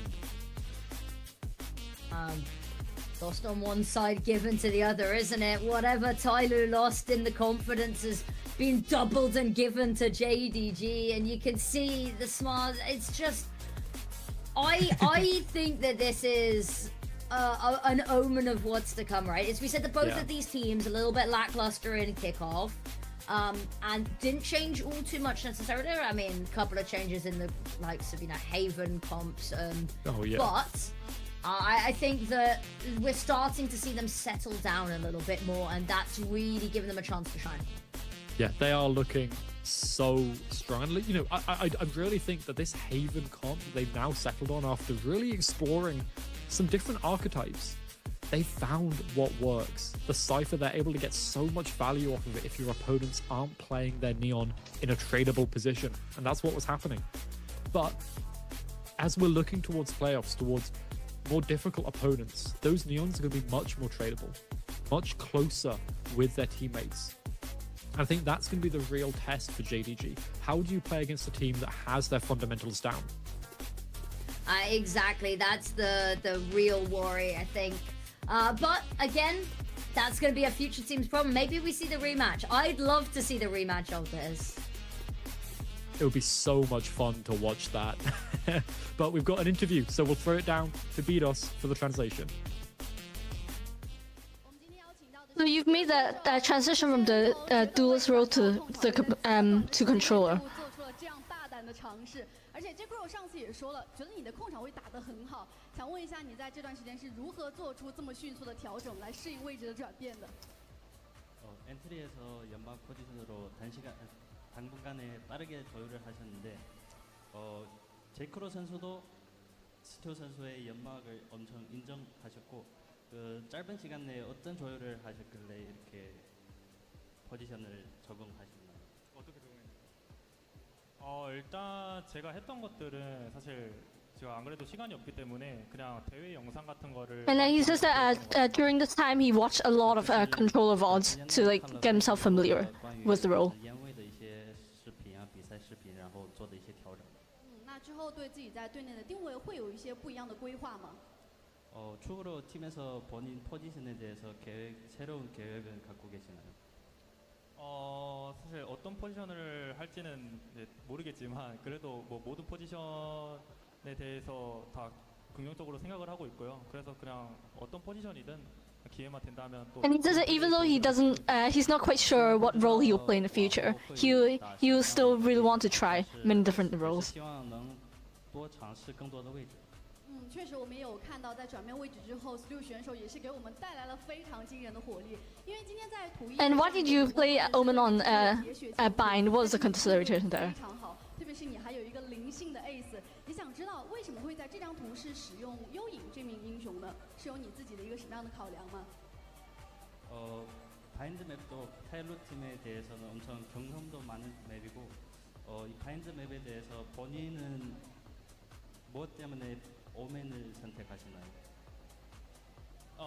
일단 오멘 저희가 투연막을 쓰고 나서 투연막 자체가 어떻게 보면은 연막 하나를 그냥 정보를 없애는 용도로 쓸 수 있기 때문에 그런 이제 탈루가 그런 플레이를 좀 잘하거든요. 정보를 따는 플레이를. 그래서 그런 쪽에서 좀 저희가 이점을 가져가기 위해서 오멘을 플레이했다고 생각합니다. And it says that the double controller on Bind was kind of an anti-strat against Tyloo because we know that they really emphasize on information. 双烟的阵容可能是能屏蔽掉对面拿信息的一些手段，所以选择了欧文这个英雄。能看得出来，你们对于对方是做了很多的针对的，而且今天对于对方的单摸也是防得非常的厉害。那目前你们也是确定晋级到我们的北京季后赛。And it says now that you've confirmed playoffs, has it like met your expectations? Is there anything you're looking forward to? 所以想问问有没有回到之前的一个预期满足了吗？ 저희 이제 플레이오프 확정이니까 스테이지 1 5경기를 봤을 때 기복도 크셨고 현재 이런 결과에 대해서 예상하고 계셨나요? 일단 사실 저희가 1승 2패를 하고 나서 사실 좀 우울함에 좀 빠졌었던 것 같은데 그래도 이제 팀원들이랑 다 단합해가지고 또 좋은 분위기가 형성되어서 좋은 결과가 있었던 것 같습니다. 뭐 다음 베이징에서도 좋은 결과 보여드릴 수 있도록 노력하겠습니다. 在我们1胜2负的一种情况下，其实是心态是。 And he says that when they're at 1 and 2, that like in a match record, they were kind of like mentally kind of down. They had to adjust that, and then they hope that they could like do better in Beijing. 是的，确实能看到你们一路以来的蜕变。那最后有没有什么想要对于 Anything to say to the fans? 来到线下支持你们的粉丝说的呢？ 온라인 팬분들이랑 오프라인 팬분들이랑 하고 싶은 말 있으실까요? 응원해주시고 또 와주셔서 정말 감사하고요. 그리고 저희가 뭐 베이징에서 또 앞으로 좋은 모습 보여드릴 수 있도록 노력할 테니까 저희 잘 지켜봐 주셨으면 좋겠습니다. 非常感谢粉丝。 And he says that thank you everyone, thank you to all the fans, to all the audience for coming to see our matches, for the support. And I hope we will give you like show you a better JDG in Beijing. 然后谢谢大家。 And that's it for the interview. It's time for the prize draw for the audience. 和一个更好的 Stu， 让我们再次把掌声送给他们。那我们今天在线下也是依旧会是我们的福能掉落的抽奖环节，在我们的比赛期间，现场将随机抽取观众获得我们的游戏资产。接下来有请 Stu 选手为我们抽取今天的幸运观众。Welcome back, everybody. Now, I think that's been quite a wild series. I don't know what more we can really say on this one that we haven't already covered. But I'm looking forward to seeing both of these teams going forward. And I mean, other than that, I think good to see the tenacity, I think, from JDG. Yeah. Like, to be able to stage that comeback. What is this? Oh my god. To be able to stage that comeback on Vine is, I think, such a showing of how strong this team is mentally, right? How they are so well positioned, I think, as a team to be able to kind of like pull off these crazy comebacks, to bring out set plays from what looked like quite a depth of a playbook on both of these maps. But as we look back at Haven, the second map of that series, I mean, this just felt like a JDG highlight reel. Coconut felt probably like the MVP. I'm assuming we're going to see him as the MVP of that map when we get there to that screen, because he was just such a crucial player in so many rounds for this team. Yeah, and we talking to Coconut, I think there was maybe some worries coming in that individually hadn't had necessarily all of the results that we want to see, except for when he's on the Sova. When he's on the Sova, he seems to be unstoppable. Some of the other agents may be feeling a little bit lackluster, a little bit of a shallow pool on that one, but I think that when we see him on the Sova, we really see him come alive, and was asked to do a lot in these situations. Multi-kills where he only needed to get 1 or 2, went above and beyond the Call of Duty. Yeah, 100%. And I mean, we did see splashes of brilliance from Tyloo, right? They had moments where it felt like they could have brought it back. Getting this round here, as soon as Splash bought this Outlaw, you could tell there was something special going on. Like, they might be able to have won it out if they could keep on pushing forward afterwards, but they just weren't able to consistently win these rounds. And I mean, Tyloo, you're fine. You're still in playoffs, right? You're still moving forward to Beijing. You've still got so much to go for. 我们 TP， 我走了，我们踢人了。我贴吧，对吗？对。A 小有给吗？我来带一下 A 小没过。OK， A 小带 A 大呗。OK， 拆过开飞机了。OK， 带一下 B 带。回防了。边摸了，左边逮他。别，左边开大了。你跑，你跑。B， 最近了。先把车给我逮了，完毕。我看 window， 你们先把车给我逮了，把包里边逮了。飞进烟嘛，1、3、2，最近了，我7秒烟。第八，我们可以回防吗？不能，快防来！我给左边烟，等一下，我给左边好。假地下 CT 下首先地下，来，我给左边烟。3，走，别，左边，等一下，给，赶紧1-0给我，赶紧1-0给我，来，看到。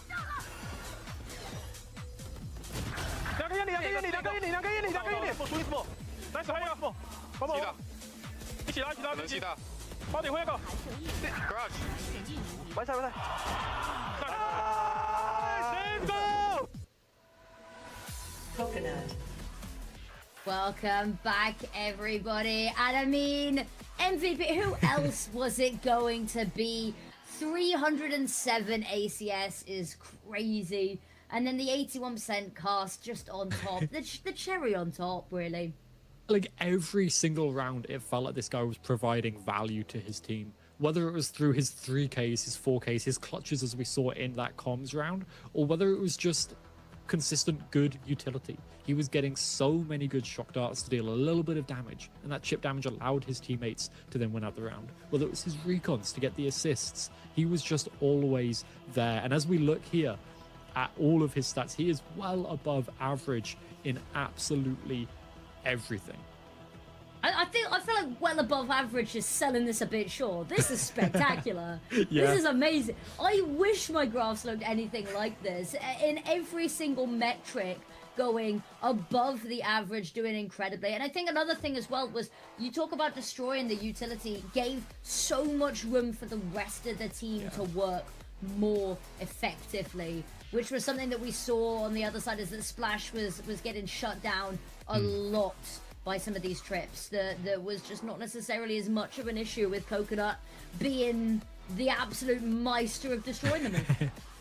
Yeah, I think that is definitely one of the big differences between these two teams. But also, Coconut at the end of the day was a highlight reel with kills as well as everything else. And I think that's the kind of player that you need to be able to succeed when you go to playoffs, when you go to Beijing. And for a team that is probably hoping to get to Masters London, they'll need Coconut to step up to the same level he is here in week 3 of groups, but also the rest of the team to follow up, because you can see a fair difference here. Stu, nowhere near the performance he had on Bind. I don't know if he just tired himself out, because he was working very hard on that map. But you need everybody else to be stepping up around Coconut, I feel like, to be able to get into Masters London. Exactly. I think something else to point here as well is that Splash had a quite dire first half. I think we were looking at 2-11 at one point, weren't we? Something like that. And it was the penultimate round of the half, and he had 2 kills. So really stepped it up on the second half, but just a little bit slow to get into this. And we talked about that in map 1, is that it felt maybe a little bit hit and miss from his presence. I think that when Splash is showing up, we talked about how Splash was one of the highest rated players across kickoff, and we just didn't see that same level of pizzazz today. He looked great when he had a scope in his hand, right? The rounds of the Marshals, the Ops, the Outlaws, he looked great. But it did feel like his rifling left a little bit to be desired, which is not something I thought I'd ever be saying about a player like Splash. But as we look here across the board, kind of what we'd expect, really. 2 flawlesses from JDG, not a surprise. They looked absolutely dominant. Tyloo, despite the fact that they really struggled to piece together many rounds in a row, they did get a flawless, and that will have helped their economy a little bit more. But their post plants, that is abysmal for a team that is usually so good at those. Because we sung their praises about it coming into it. Yeah. We made a whole song and dance about the post plants and the clutches coming into this. And then we didn't really see any of either of those today. No, clutches were definitely lacking, as you can see there on the board as well. But the post plants on Haven as well, it's one of the most difficult maps to retake over towards A. It's the B stats are something like 32% of retakes over towards B work, so a little bit more expected. But as we look at the series, it really felt like Tyloo started so strong, right? They had so much gas in the tank, but the tank was just smaller, and JDG were just able to keep their fire going just that little bit longer. That allowed them to push this series over the edge. What do you think would have happened if we'd gone Split? Because Split was this ethereal, mythical unicorn that existed in our minds. Would we have seen the same outcome with a JDG win, do you think? I think so. I think if one of those overtime rounds had gone slightly differently before on Bind, as we see, I mean, Stu, this is the key round to win. Let's say Stu didn't win this round for JDG, and Tyloo won it. They sent us to Split. I still think JDG would have won. They looked like on Haven that they had everything under their control, right? They felt not unstoppable, but that they knew exactly what was happening and exactly how to play against it. Yeah. And as we see here, like, you know, so many fights that just could have gone either way, but Tyloo just weren't clearing everything. They weren't disciplined. They weren't playing together. And that was what lost them Bind. That was what lost them Haven. And I think that would have lost them Split as well. Yeah, I think I agree, is that they just look like, and maybe it's one of those things that sometimes you show up on the day, someone's not feeling great, somebody's injured, somebody's got food poisoning. If anything's not right, if somebody doesn't show up on the day, it's one of those that it can swing. And it looked like JDG today just turned up the better team. They were more switched on. They were tuning quicker. It looked like maybe a little bit more prep coming in with, especially on Bind with those set plays. They just looked so primed. And that's unfortunate how the cookie crumbled. It's not the end of the world for Tyloo. Yeah, it sucks a little bit. It might knock the confidence, but I think that, you know, they've still qualified through to playoffs. They've got a chance to stabilize and correct the ship. So we should be seeing them back to form. And even if they don't, they've already had a better showing than Kickoff. And I value improvement highly. And I like to see this. And I think that they, whenever we see them go through a rough patch, they come out stronger the other side. This might be just a smaller version of that. Small rough patch. We see them, you know, correct a little bit. We see them next time on Bind coming out with a way to sort of more set plays, more ways to deal with this a little bit more in tune with this trying to anti-strat on the go. Yeah, but I think we've got to see that improvement physically in the game, because we've seen a marked improvement from Kickoff, but this is still the easier of the two groups. And when they start to face in that seeding match, the teams from the other groups, EDG, XLG, one of them, you need to improve before you get there. Otherwise, you're being pushed down in the seeding that little bit more, and playoffs is going to be even harder for you. That's the big thing that I think we really need to see, is we need to see that improvement, and quick, before they get to Beijing. Yep, indeed. Anyway, that is unfortunately going to be it from us. We hope that you enjoyed the series as much as we did. And I have amazing news for you. There's one more series to go. If you're not Valoranted out, if you want a little bit of entertainment with your lunch, your dinner, wherever you happen to be watching from, maybe breakfast if you're on, you know, US kind of side. But thank you very much for joining us, everybody. Thank you to the wonderful production team and our wonderful translator, Bidos, as well. What a hell of a series, and hopefully you stick around for series number 2. You've got some amazing cast, you've got some amazing teams, and we'll see you around.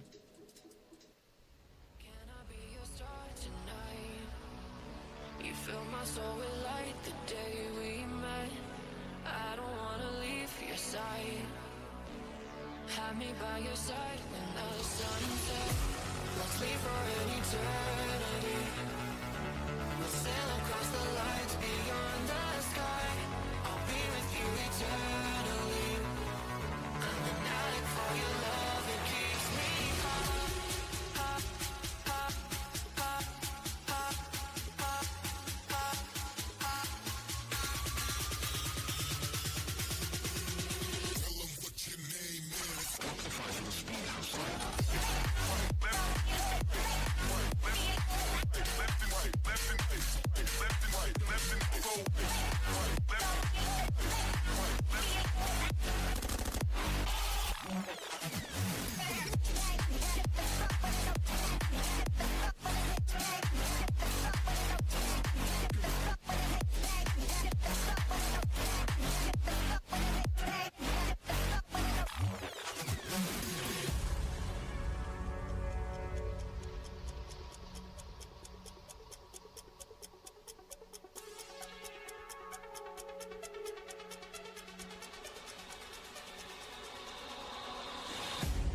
Can I be your star tonight?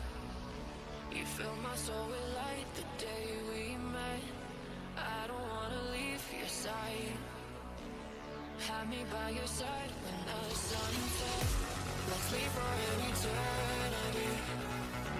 We'll sail across the lights beyond on the sky. I'll be with you eternally. I'm an addict for your love, it keeps me high.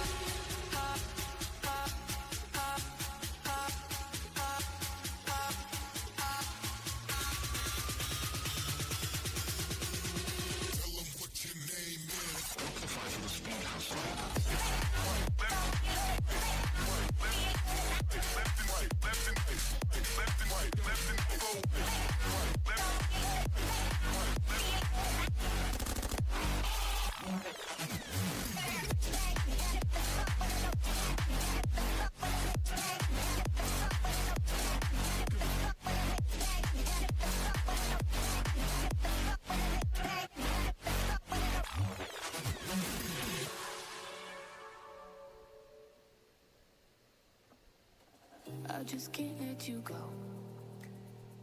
Lord knows that I've tried to. You said I was the only one. No one likes being lied to. You made this mess and left me with the pieces. Now I wanna burn all the bridges between us. I can't focus, I can't forget. I've been thinking too much lately. I just need to clear my head. I just need to clear my head.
inside of me. You better watch out if your enemies are road ahead of full prophecy to be the greatest beat the world has ever seen. I feed him every day like the bones clean. I feed him all the hate and he grows me. And he gets real big, pissed off quick. And if you cross him, you might drop dead. Metaphorically, of course, settling the score, never getting bored. Lots of blood and gold, always wanting more freedom from the source. They don't really understand until they feel the force of party. And if you start shit, you be hard lived in the darkness. Torn apart quick, you left scars ripped, you be chewed up and discarded.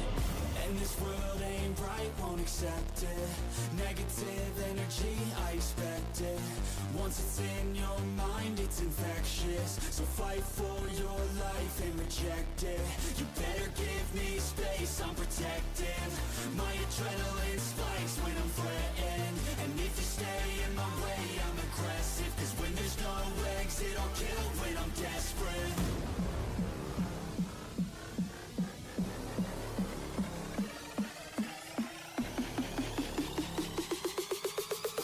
There's no exit, I'll kill when I'm desperate.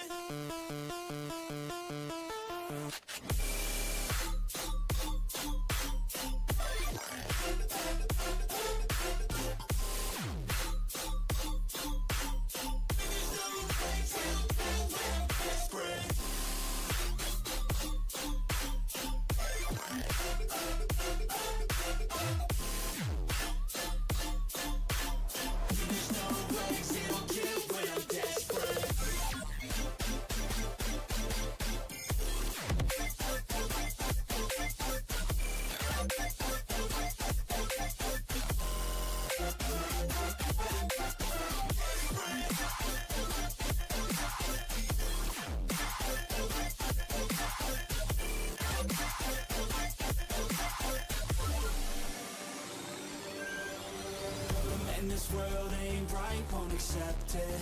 Negative energy, I expect it. Once it's in your mind, it's infectious. So fight for your life and reject it. You better give me space, I'm protective. My adrenaline spikes when I'm threatened. And if you stay in my way, I'm aggressive. Cause when there's no exit, I'll kill when I'm desperate.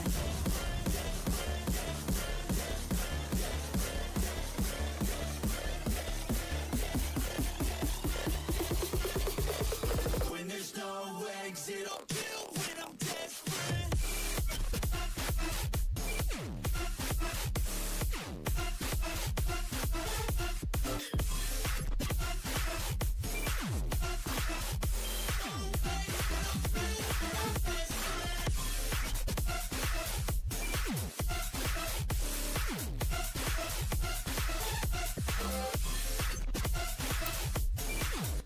And welcome back, ladies and gentlemen, to Project Horizon, the English coverage for VCT China. It is myself, Mad Dante, and joining me yet again, the ever lovely man himself. Hello, Div. How are you doing?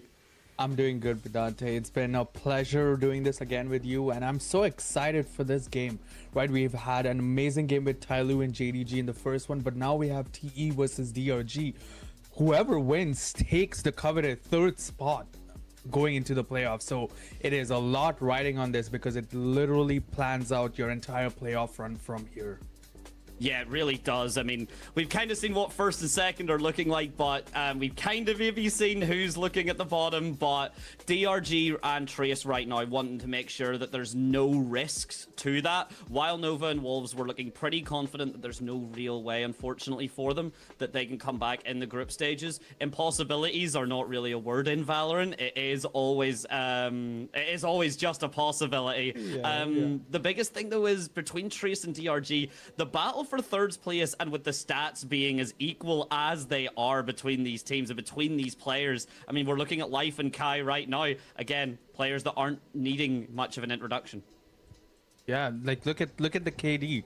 They're exactly nail to nail together, right? Their ACS is pretty close too.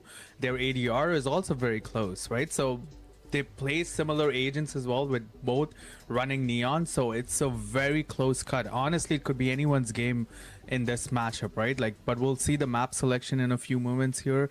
But yes, being third also matters here a lot, is because your playoff runs could definitely make a difference on who you're playing, right? Because if you go, correct me if I'm wrong, but if you're fourth, you place first, and if you're third, you place second. So it might be not as hard of a run. So there's still a saving grace in playoffs for you to bag it all and take the trophy home, right? So yes.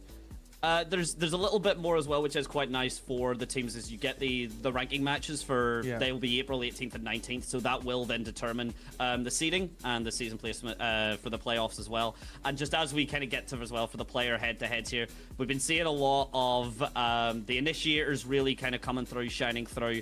Since Yoru got changed up, a lot of these teams have had to kind of reflect and adapt.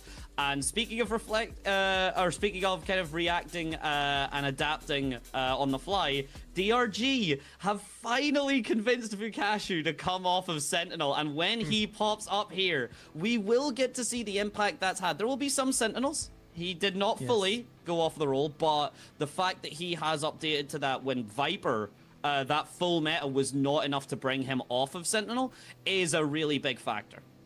Yeah, no, I agree, right? We did see the last few games where him as Sentinel, him as a player, an excellent player, but him as Sentinel, and boy, for some reason was not working out on the runs, right? But now that he has stepped off, he can really step on the gas pedal and actually take it away as we move on to our skirmish here, just to see who gets the selection.